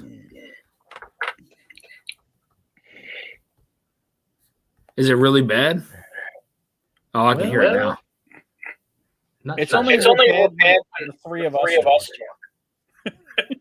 Damn. Let me see here. I don't know what else to do. Let me see if I remove you guys to come back in. What about now? Who's gonna test it? Oh, Hey. Sound good? There we We're go. back. I That think worked. we're okay. Back? All right, we're back. There we go. When in All doubt, reset. Yeah, So would you have the heart to rip this guy in half? absolutely. The seal Tear him is apart. literally at the waist, and it's got like an old rubber seal on it. Rip it apart, man. Do it now, Ben. Let's do it. Let's go. I got to see if I got an empty bottle. Well, I got to get the whole setup. You know, Man. I have a nylon coffee filter that fits in a 1 liter container. That Yeah, I gotcha. The whole process. I'm sure I feel you like have if a you whole try to- setup too. Oh, yeah, I do. Cobber Wolf says you auditioning for the Mandalorian. Don't touch anything. Okay, I'm not going to touch anything. But it's just the old timey boxer is freaking amazing. And That is really cool, man. It actually says on it genuine 24 karat gold. Really? Yep. Damn. No, I mean, that's what? So that's, you said 150 month? Yep. 150 month, 90 proof. Damn. Yeah. If this seal held, which based on the thing weighing a lot, probably did, that should be some pretty damn good juice in there. Yeah. I mean, it feels full, right? Well, it's weird because only the bottom half is decanter, and the thing's like almost 2 feet, is like 1.5 feet tall or more. So it's like hard to judge the weight on it. I can weigh it, and it's a 71. 71. Damn, so that was distilled. My God, that's really old, man. That's 50s. late 50s. Yeah. Let's see what it weighs. Hang on. Damn. I think you gotta crack that, man. All right, come to New York. Crack that thing alive. Let's go. All right, I gotta pour something else. What am I gonna pour? I'm gonna pour something modern. Yeah, me too. You gonna go One last pour. one last pour? 4 pounds, 14 ounces, Dan. 4 pounds, 14 ounces. That's about right for a decanter. I mean, that should be pretty full. That's what we should do one day. We should have a decant live stream. Grab a couple decanters. I'm down for that. I got a couple I can crack open. I got a crap load now. Yeah, you got a lot of those beams. Jeff, what are you gonna pour? Eric, what about you? What are you gonna I pour? don't know. We were talking about some MGP earlier, so Uh-oh. probably Oh, there we go. Now you speak my language. should we go with? I mean, there's always Right. the Indiana Foundation. What? We got some Barrel Kings over here. What else? Did you get the Squib Games? I'm so mad I missed I- that. I know yeah, I I got keep saying that like everywhere, everybody talks about it, but it was the night I got the call on Unforgotten. So I ran for that, and even though Squib Games was up for Man. hours, And then all you I forgot it. was turkey. I'm I actually can going to send go you with that, Ben. the Remus 5. So the Remus 5 I had to pour in here because the bottle broke when it was shipped. Okay. And I'm going to pour some Remus 5.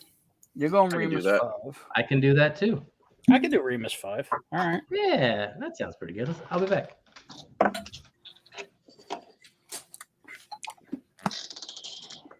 Remus 5 is good stuff, man. That's going to be interesting following the dance.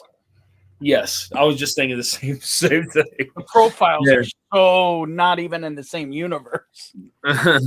Keith said he poured a Nulu honey. Nice. Peter B says 414 sounds like a newborn. Says when just finished sipping on some Chattanooga Founders. I don't think I've ever had the Chattanooga Founders, to be honest with you. Yeah, I had to filter this thing like thoroughly. There was like small pieces of glass that went through there. So yeah, I had to go like a couple coffee filters. Probably took some of the oils and stuff out of it, but I had to make sure I don't So swallow on your decanters, what do you filter through? So typically, I have the really fine, very, very fine mesh filters, and I'll usually put two of them together, and then Made of what though? I mean, stainless. I think it's stainless, if I'm not mistaken. Okay. Yeah. So I used to do that. Now I got I was just walking through the supermarket one day. I was sitting on, like one of those hang things hanging down. Yeah. A reusable nylon coffee filter. So it looks like the metal ones, like the mesh ones, the reusable. But it's nylon, so absolutely nothing. Yeah. Interesting. That's been working great. Nice. Yeah, that's actually I'd honestly prefer that over stainless any day. Dude, I think it was $2. Yeah, I might have to go grab Yeah, absolutely, man. If you could find another one. I mean, if not, I can find a link. Because it's inert, you know what I mean? It's nothing. Yeah. And it's really fine mesh. Yeah, that was what was nice about these, because I didn't want to pour it. I really didn't want to pour it through a coffee filter, but I did, just because of how much glass was in there. Glass. You know what I mean? So, and I mean, you could tell it obviously strips away some of the fatty acids and stuff when it goes through a coffee filter, but maybe, probably not that much. I don't know the exact, but I'm sure it did, but I had to do it. So do you squeeze the coffee filter too, or is that just? Yes. No, I know. I squeeze it. Yeah. Yep. And I did it. I mean, I did it more than once too. So just to make sure I wasn't getting any glass shards in me. Eric, what'd you say you're drinking right now? Remus 5. Mm-hmm. God damn, it's so good, man. Yeah. I regret not buying more bottles of it. I'm down to last little bit of this one bottle and then one backup, and that's it. That's it? That's it. T says, I'll give you a sample of Squib Game if you want. I appreciate it. I'm sure I can get yeah. But it's just I was just like that. I mean, look, that night I came home with freaking Unforgotten, so I couldn't really complain. It was still a pretty damn good night. Jeff, did you grab Remus 5? Got the Remus 5. Yes. There we go. Peter B says, I was already pouring Remus 6. Not as good as 5, but solid. Yeah. Honestly, I never tried the 6. I haven't tried the 6 or the Volstead, so. My problem with the 6 is that I've got so many better single barrels these days that are like 7, 8 years old that I take over the 6. So it's like, why would I spend $120 for the 100 proof 6 if I've got $50, $80, $100 single barrels that are better? So one more pour, Squib Game, Barrel King, not rubbing bourbon. It's not a rub. It's all good. Believe me, I have more than enough whiskey. It's just that I didn't love my first Barrel King, so I really wanted to try that one. Which one did you get? What do you call it? Did you get the goat, the Bambino? See, you got to go goat. Goat was gone when it got. It was the greatest, Goat was gone when it got to me, but I do believe some fine gentleman on screen might have given me a little goat. That's the community, man. That's what makes it so amazing. I'm telling you. I swear. I think he did. I don't know. I got so many freaking sample bottles. Hey, you should have one. Yeah, Bourbon. After we There talked, it is, right there. After we had talked at Sagamore, I went back and counted my There bottle. you go. Oh, geez, how bad is it? No, it's not. Not you have a ton of bottles. You have what, close to 1,000, right? Yeah. Yeah. No, it's higher. I've seen that reaction before. The count was like 500 at one point. And you went 500. Yeah. If he's doing 1,000, yeah. I have cases now. I'm really good working on doing like a C+S clear out. I'm just boxing up cases and cases, and I'm just gonna pretty much offer them all out at C+S, like locally first, just so I don't have to ship. But then either this community or the groups. And when I appreciate that, man. Like I said, I never had the Remus 6 or the Chattanooga Founders, but I heard the Chattanooga Founders is good. I have a Chattanooga Founders, but this is how bad it is. I don't know where it is. I can believe it with that many bottles, man. I mean, hell. And it was gifted to me, so I really need to review it, and I cannot find it. The Barrel King Double Oaked in Stag barrels is also fantastic. Yeah. Yeah. Dan, is the Unforgotten Mash Bill disclosed? Well, it's It's basically I think they use all the same mash bill, if I'm not mistaken, right? Yeah, it's basically Remus. It's basically Russell's 13. And if Jason's still in the chat, he'll definitely correct me. But I thought it was basically Russell's 13 blended with something in the realm of Cornerstone. Yeah. 9 or 10 year rye. Cornerstone was 6 years, so it's like if Cornerstone kept aging. So right, it's like a 9 or 10 10 year rye. Okay. And then re-aged in rye, and then finished in rye casks. Okay. It's a wild ride, that pour. Yeah. It's really good. Yeah. Do you have my those, favorite? Richie? I think it's my favorite Master's Keep. I'm still between that and Revival, but I don't know. Unforgotten's really good. That's I wanted to try the. I just recently got this.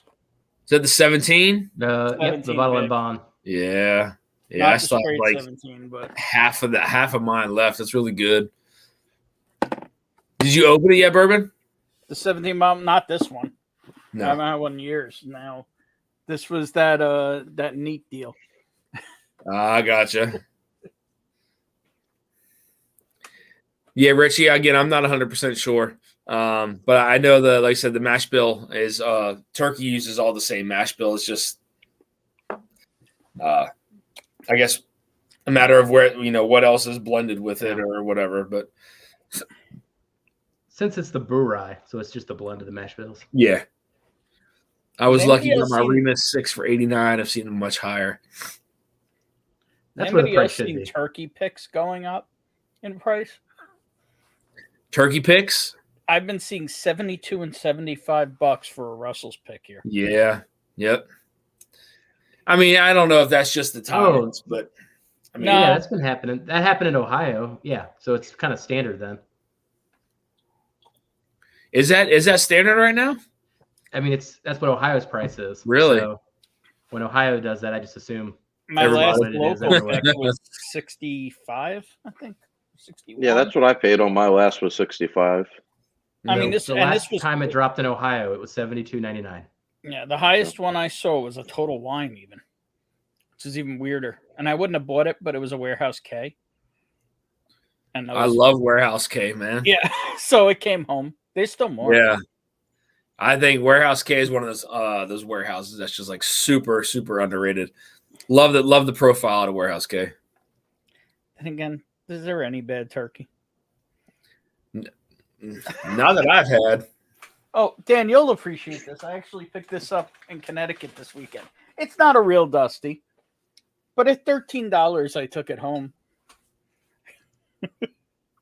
Found this sitting in a liquor store. Nice. Yeah, man. Take it. Yeah, buddy. For 81 $13 proofer. Well, it's the 81. It's the small Austin Nichols. Yeah. So it's not really dusty. It's not really funky or anything, but it's a little different from today's. And it's a 375 glass bottle. They almost. Oh, is that a 375? Yeah. Oh, okay. I didn't even realize it's laser coated. I can age this. Ooh. It says $69.99 to $79.99 is average here in Nashville, says Win. Yeah. Damn. That's crazy. I didn't realize that the prices were like that. I heard Russell's picks are going up 10 to 15 bucks, rather single barrel still at 59. Yeah, I mean, Makes sense. yeah, it does. It does. I'll tell you what isn't selling is Knob Creek 9 picks now that they're $60+. They're not moving. No. I mean, that's, so like, I mean, that was on one of my videos for most underrated bottles was the Knob Creek 9. For a 9-year whiskey, and almost a 10-year whiskey, for the price that you can get a Knob Creek 9 for is just insane. But then you go down the, as far as picks, that changes everything. So, but I mean, Knob Creek 9 is a fantastic pour, just straight up. I mean, almost 10-year Knob Creek for what? I don't even know how much I get them around here for, like $36 or something like that. It's something crazy around here. 45 was typically the average I was used to. 45. I think the liquor store rate around here, this area anyway, is like it was like $36 or something like that. Like, that's a hell of a deal. Hell of a deal. You just need a brown bag for that turkey. It actually was in a brown bag. I took it out to show it. What the hell did I do with it? So are there any bottles that you guys are like in search of or searching for, desperate for, or anything like that? Old or new? Anything you guys are searching for? Jack Daniels, the twice barrel one. I'm still looking for that. That LE special release. You want me to go pick it up at that store for you? $6.99 or $900? I can get her either one. Oh, you didn't hear that story, Dan, did you? No. I got a text from a store owner with a picture of the twice barrel Jack. I only got one, holding it for you. Awesome. Coming down. Went down that night. Walk in, takes it. Goes to ring it up. $899. And I'm like, what? Like, you called me on this? What were you thinking? No way. That's insane. Yeah, that guy burned that bridge that day. Yeah, a little bit. So do you guys blame it on the store owners, or do you think it's the reps that have told them like what the prices are? Yeah. Yeah. It's all the above. I mean, I still have. So you haven't tried it yet, Jeff? No, not yet. Bourbon, have you tried it yet?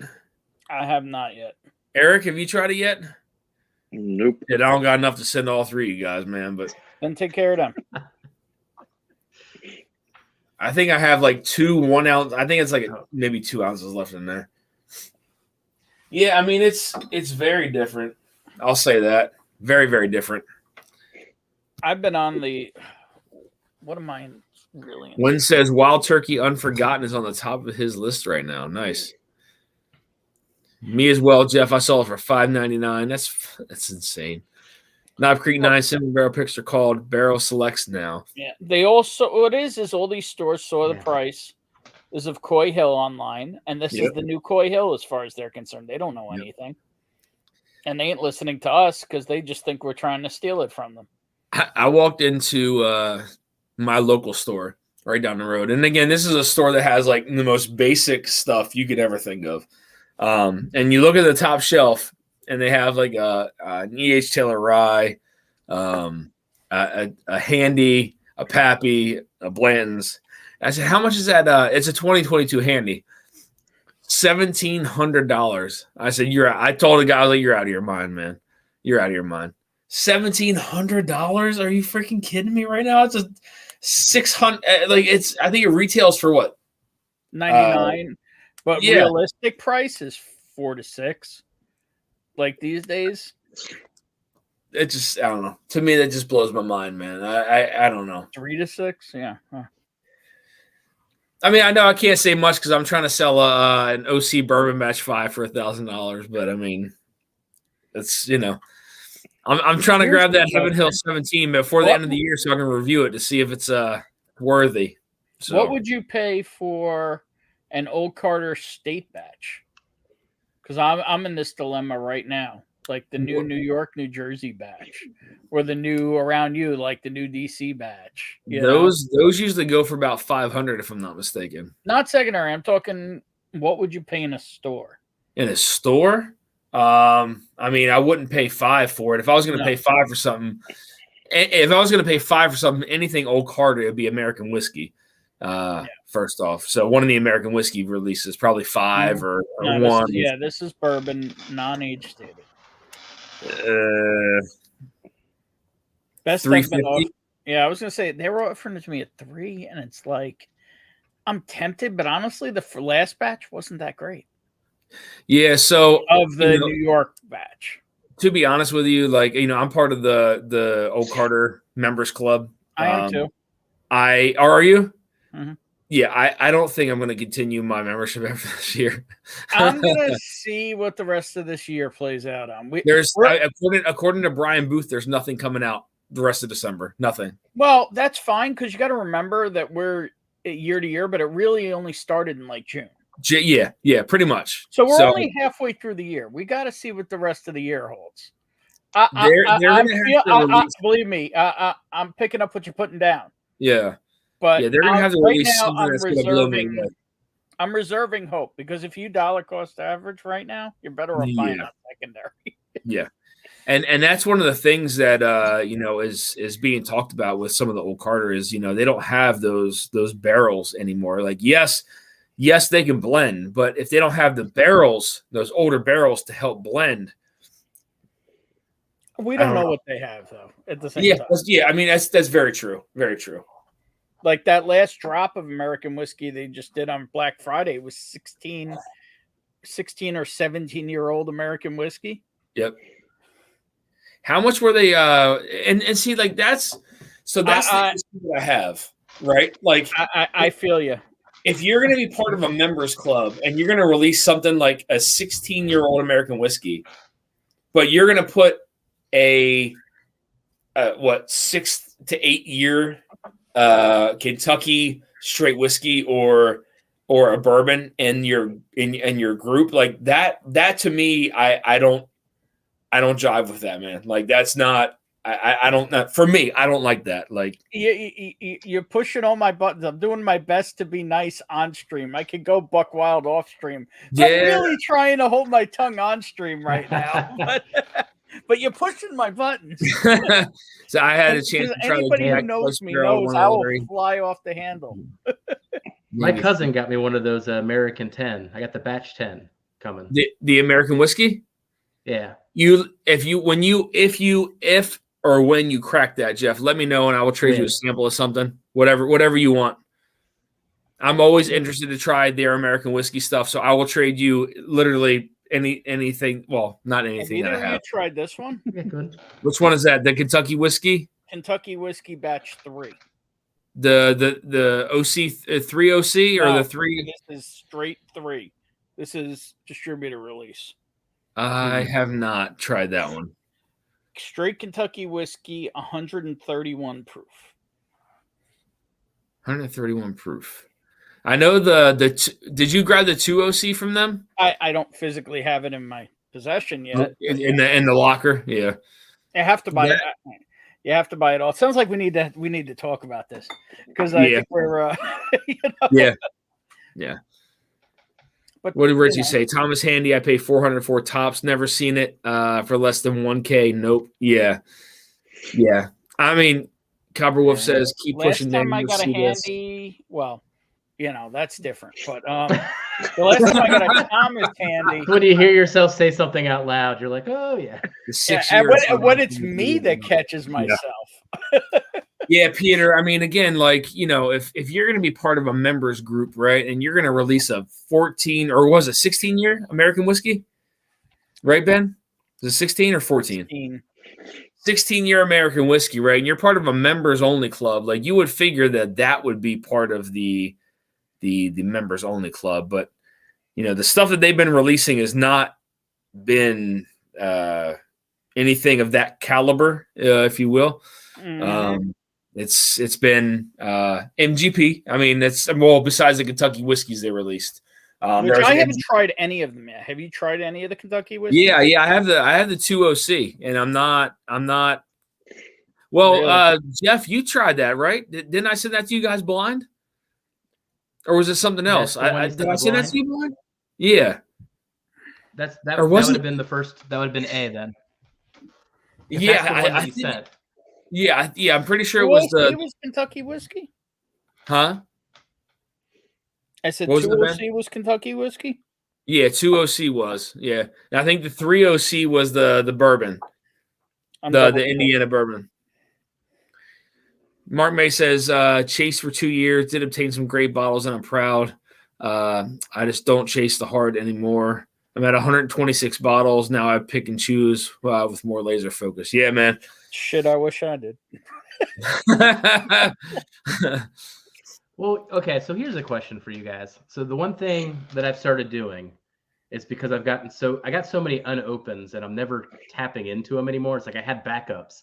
And I'm like, I'm not getting my backups because so much great stuff just keeps coming out. Yep. So I've decided to just hold them. Let's hold them for 10 years or 20 years and see what happens. Yep. What do you think's the best way to just store those? Like I'm doing parafilm, and I got these shipping containers that typically would be wine. So they're like foam boxes. Yeah, I know what you're talking about. And I just slip those in, and I'm tucking them away in the corner. Yeah, that's actually probably one of the best things. So number one, you're putting it into if I know what you're talking about, like it's almost insulated, it's right? Almost like it's like the foam coolers, almost, but it's got cylinders for bottles. So it's insulated. I mean, parafilm works pretty well. I mean, that's what I use. So minimal, oxidization with those, and then same thing with like light exposure.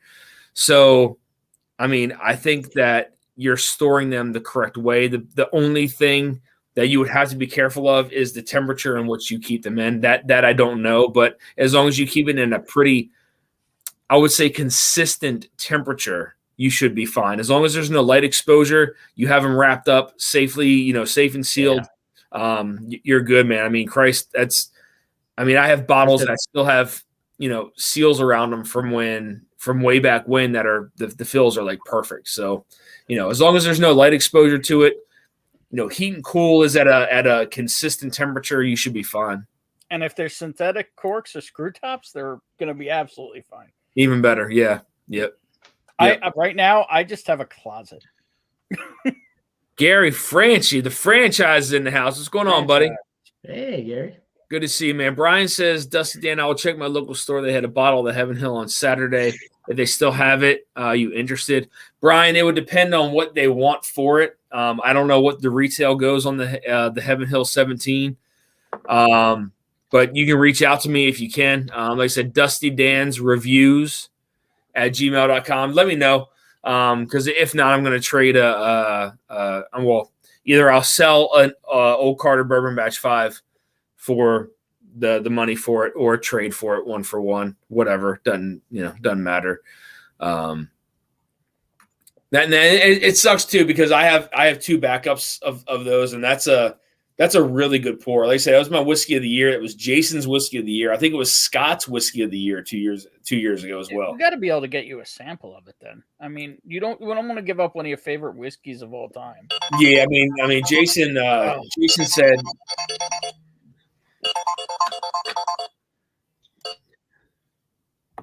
You good, Ben? Is that you? Are you gambling over there? Says, I'm like you. If it doesn't see me popping the bottle, I probably won't pull the trigger to get it. Hey, Jeff, so like what kind of stuff do you have on like backups? Like what kind of stuff are you storing away?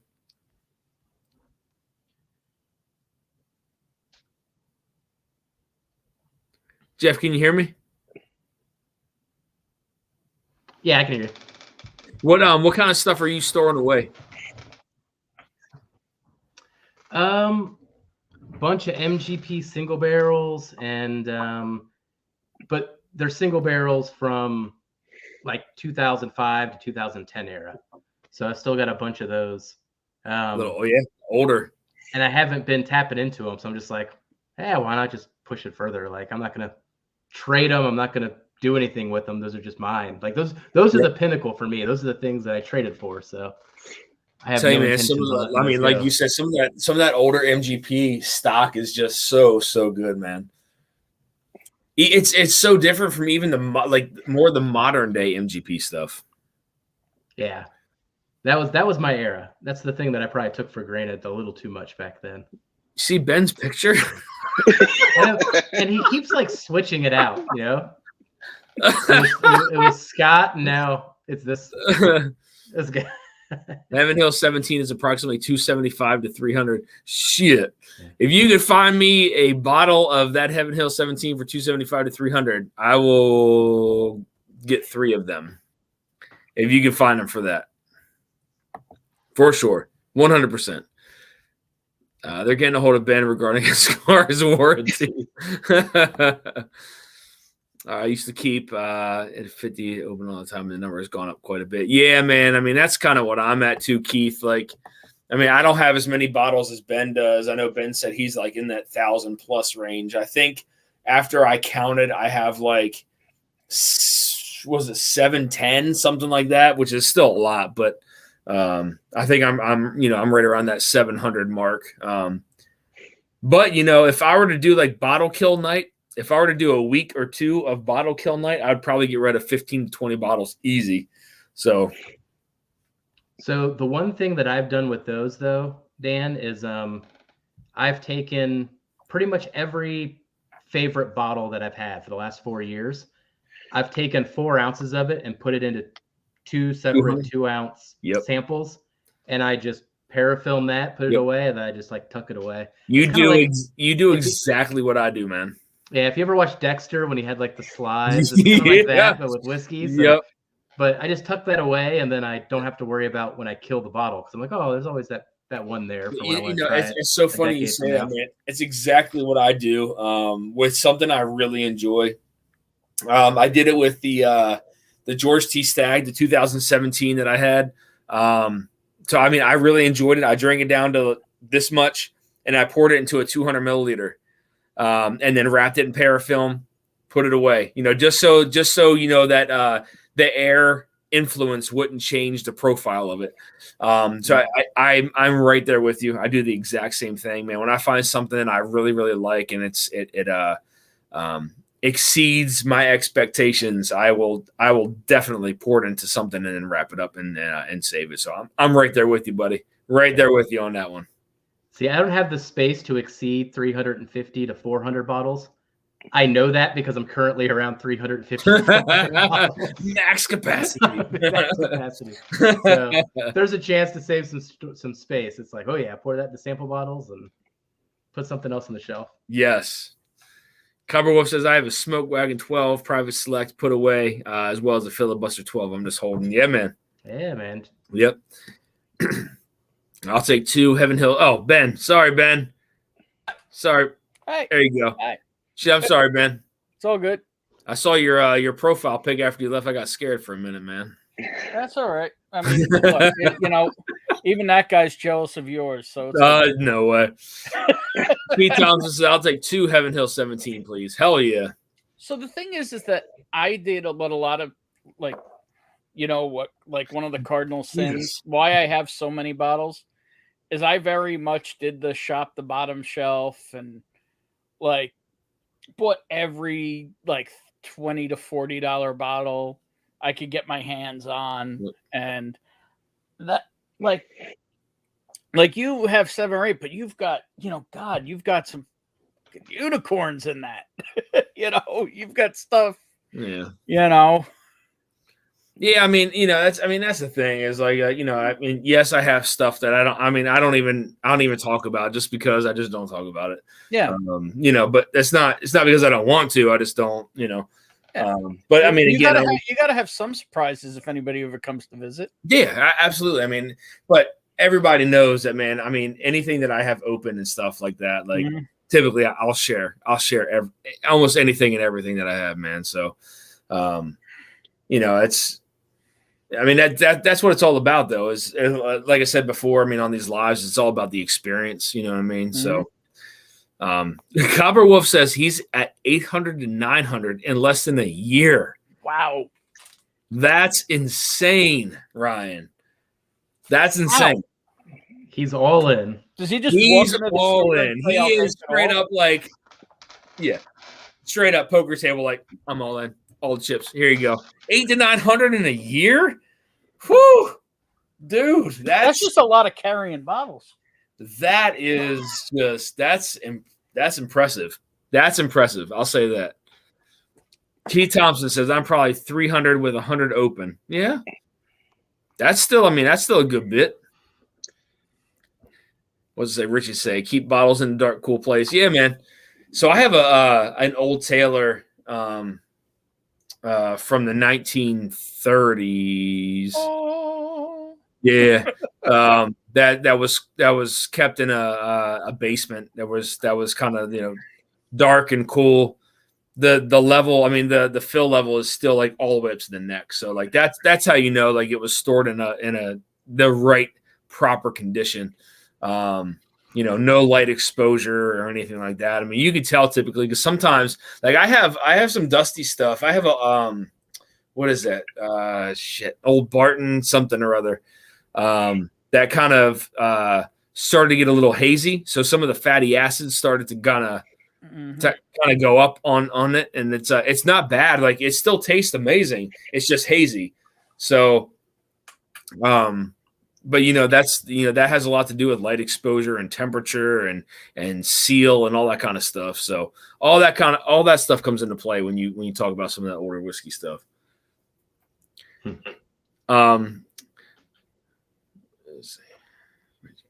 Yeah, he is all in, man. Copper Wolf, 1 year. Jeez, man, I said I'm a whiskey friend who bought 150 in the past several months. Yeah, Richie. Richie had sent me a sample of a Parker's Heritage blend of mash bills, maybe a year and a half ago. I don't remember how long ago it was. And then he sent me another. I don't know if he remembered or not, but I saved it, and I just sent him back that sample because he told me how good it was and he wanted it. So I sent him back that same exact sample just the other day. So there you go, Richie, man. This is what you loved it. You sent it to me, and I sent it right back to you, buddy, because you gave me one, so I'm going to give it right back to you.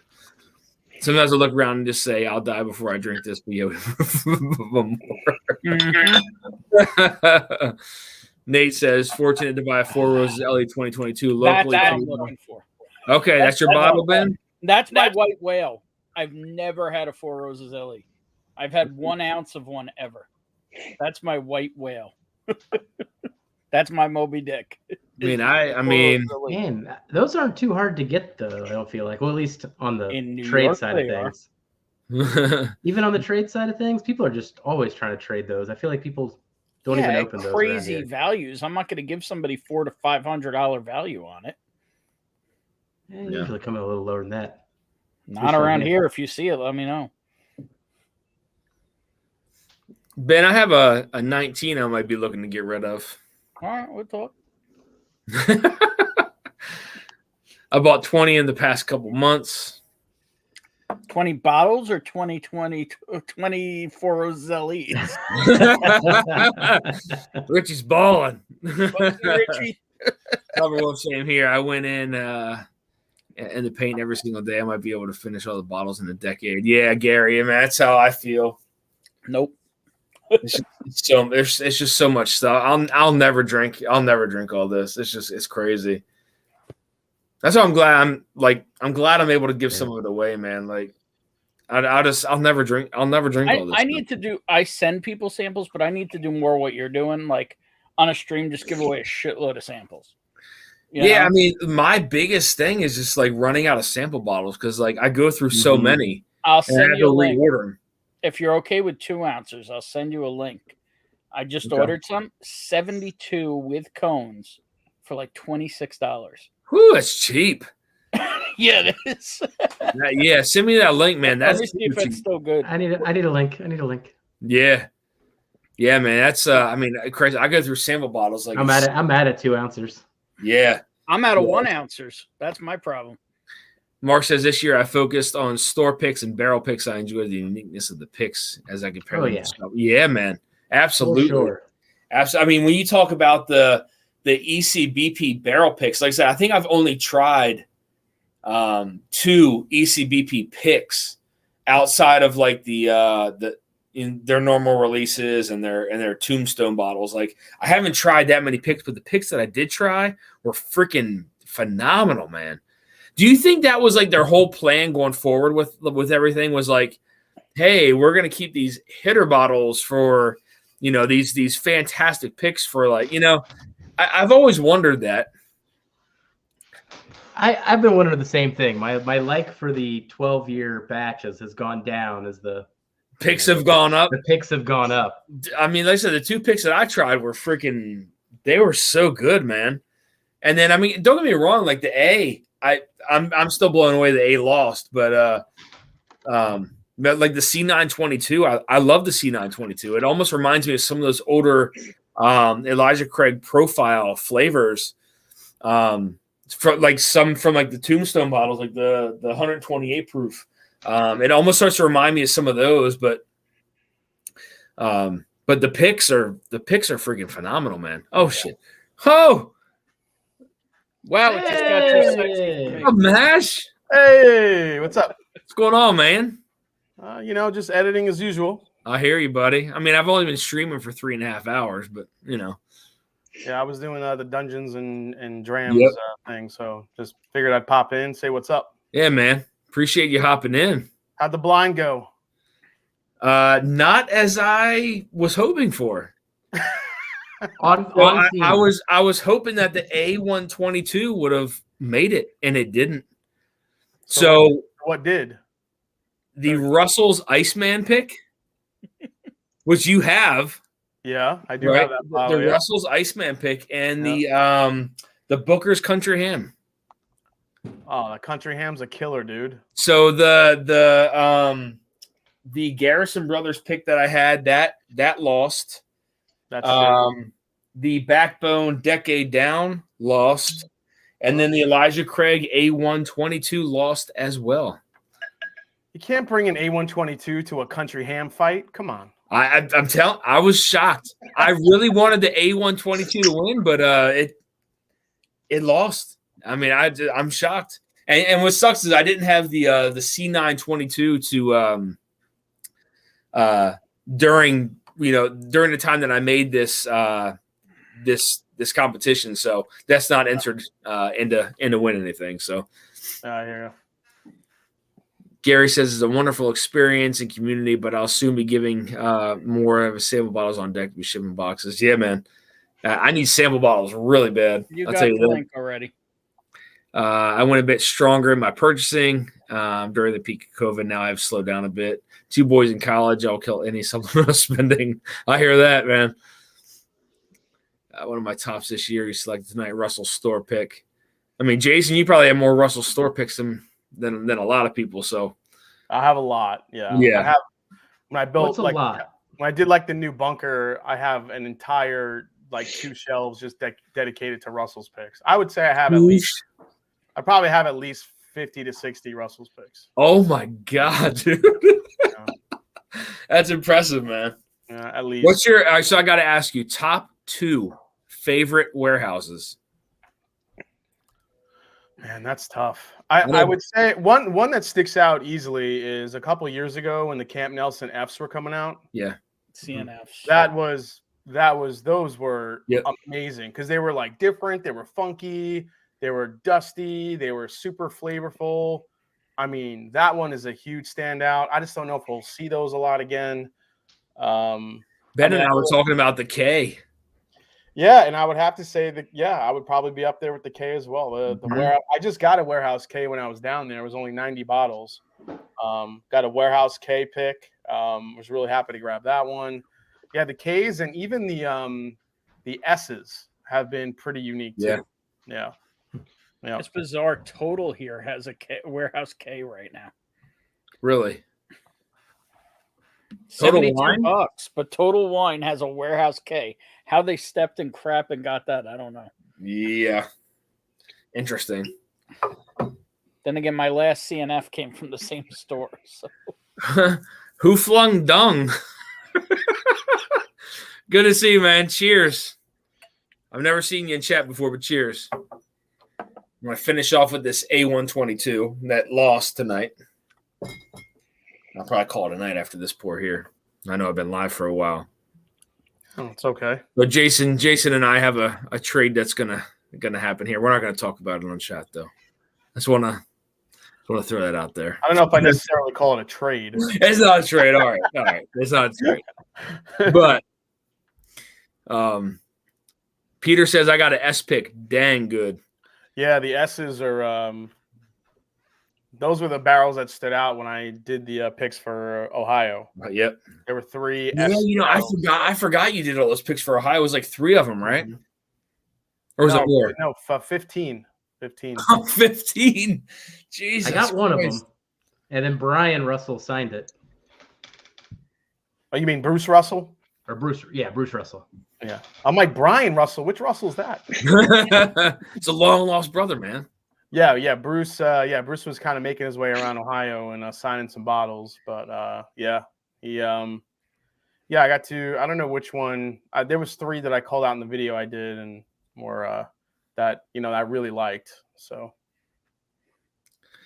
Jason, what is obviously,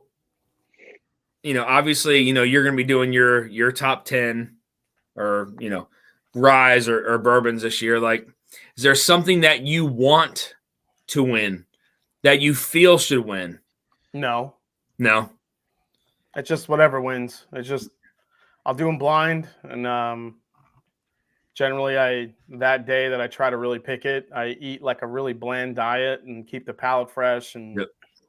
I just try to taste through them, and I'll taste through them on Patreon, all the bourbons, and go through them with and if anyone has them, they can kind of feel free to go through them with me. But right now I'm having a little trouble kind of picking my top 10 because I had a lot of disappointments this year, so I'm not really sure if I'm even going to have 10. I think the ones that are going to finish the slots are going to be like really good value whiskeys that came out this year. Yeah. So yeah, like Green River, the Jack Daniel's Bonded, or the Jack Daniel's the Triple Mash. I mean, whichever one you liked or didn't like. I mean, there were still great value whiskeys for the money for $30-$35. You can't beat the value on those. I mean, yeah. So yeah, well, we'll see. I mean, obviously Heaven Hill 17 did really well this year. That's the one I guess I think is gonna be my favorite bourbon of the year. Yep. But then you have some other ones mixed in there that you just never know that I really liked. So we'll see what happens. I mean, Elijah Craig, B522, C922, those could always make a run. Those are always kind of the, you never know how those are going to do in a blind. Those always kind of surprise you. Yeah, so we'll see what happens. Yeah. Yeah, I know it's because I was talking to you about this exact thing just was yesterday or the day before about as far as like incorporating more people into into picking some of those favorites that may win for like whiskey of the year or rye of the year or whatever. But that's the part where I'm kind of tied up right now is there's a lot of stuff that I was a fan of, and there's a lot of stuff that just not so much. It just didn't make the cut for me, unfortunately. Yeah, I mean, I'll have a Bardstown Discovery in there. Yep. Probably number 9, I think, for me. See, I still have to review that, so I can't watch your review on it. Yeah. I mean, if I had some of my picks in the mix, it would be easy this year. But yeah. Yeah, that's easy that's definitely easy to say, man. I mean, you talk about the Houdini, and the Houdini is crazy. I can't wait to get to that last bracket in this thing because the Houdini's in there. So that Dr. Pepper, I mean, that rye was fantastic. I didn't get a chance to get a lot of the picks, but I got a handful of them. Yeah, I mean, the Barrel Kings, I think, really hit for a lot of people too. Yeah. I know poor Ben missed out. Look at his sad face. It is what it is. Jason gives 0 fucks. As I've said, I went home that day with Unforgotten. It was still a good day. Yeah. That's still a damn good day. Oh, yeah, Unforgotten. Oh, so here's the question. Dan and I were talking about this. I'm willing to get all you guys, your opinion. All right, so there were a lot of good Burais that were released this year, including the 4-gate, the Unforgotten. 2 4-gate. I mean, what do you classify them as? I mean, Yeah. do they go like if you're doing a top 10 bourbon of the year? Can you put one of the Burais in there? Do a top 10 whiskey of the year.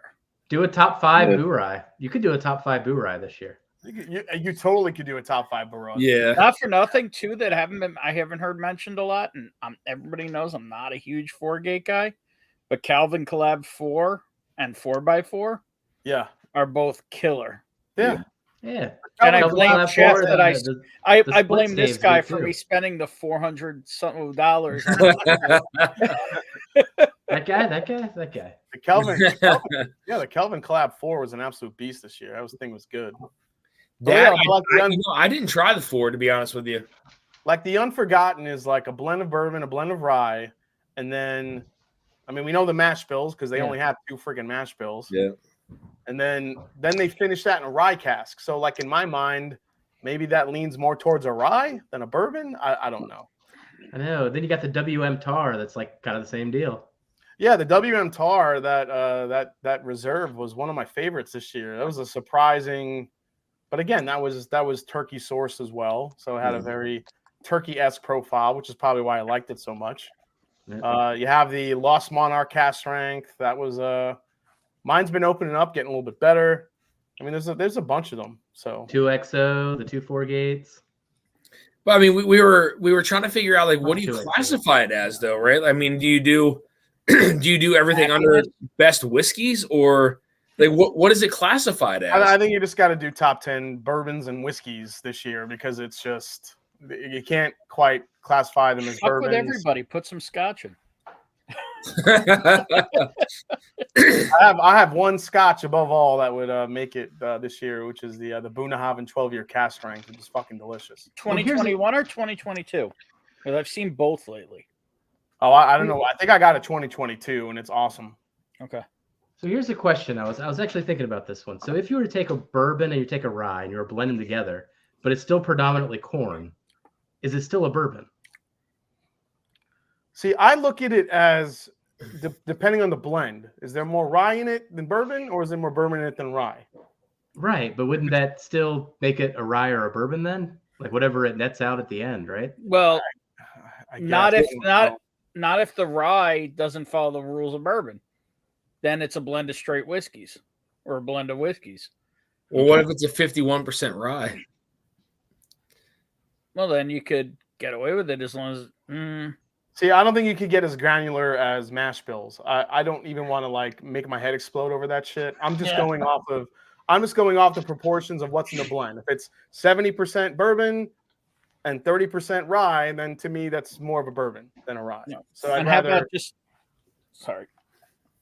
like his head already hurts, poor Ben. Well, no, I'm just thinking about, and what about just the insane ryes that came out this year? Yeah, there are so many good. I'm gonna have so many good ryes. Have way more of an easier time picking ryes this year than bourbon. Yeah. Yep. Who would have thought that though? You know what I mean? Like, I mean, to think about how many good rye whiskeys there were this year. It's pretty. We got more higher aged ryes. More finished ryes became a thing, which I love because I love finished ryes over finished bourbons. I mean, the Port Perry from freaking 4-gate is an absolute beast. And you had a bunch of others that came out. There were some great finished ryes.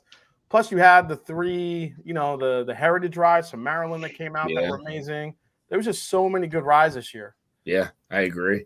Sagamore put out a ton of stuff. Sagamore had the port finish. The sherry finish came out again. The double oak can still make a run in there. I mean, it's crazy how many good ryes there were. A lot of good ryes this year, for sure. Yep.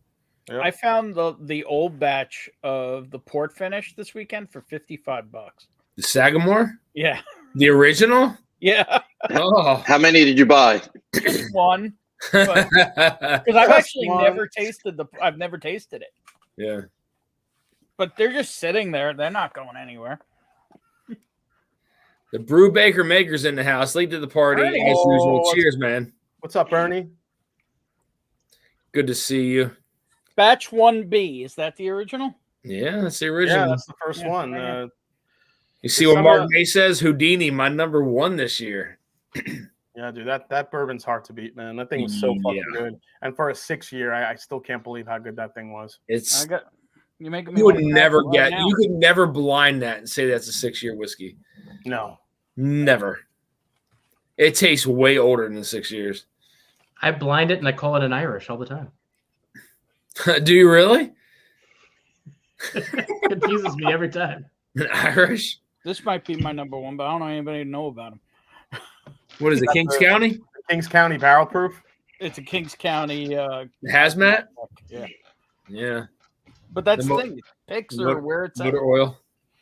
Yeah, it's all about picks, man. I mean, the picks are where it's at. I think their picks are now the new shelfers. You know, for most whiskey geeks, I'd much rather get a pick than try to get something on the shelf. It's almost become the standard, though. You know, like, I mean, that's what everybody wants is the picks. Yeah. Well, you know? that's because all the crap that we would buy if things weren't insane, you can't get your hands on or you got to fight for. Yeah. Yeah. I don't know. I'm happy people are fighting for that kind of stuff so I can get the stuff I get. Yeah, for sure. Honestly, I Yeah. mean, all the picks that the channels are coming out with, and picks that are still happening in stores and all across. It's amazing. I am wondering though how long it's going to last with the barrel shortage upon us. Well, it's actually happening. It is. Yeah. So Yep. I'm not sure how much longer this could be sustained, but I'm just going to keep doing it until something breaks here. So I gotta so again, I gotta show you guys really quick. So it should be either later on this week or the beginning of next week that the Sagamore pick is going to be released. So the sticker has been complete. I want to show you guys what the sticker is going to look like. Jason, you good with that? It's your pick, man. You can show All it to right, them. buddy. Did this guy draw it? Yeah, I made the sticker for him. It's hard to see. Oh, look at that! Look at that mug.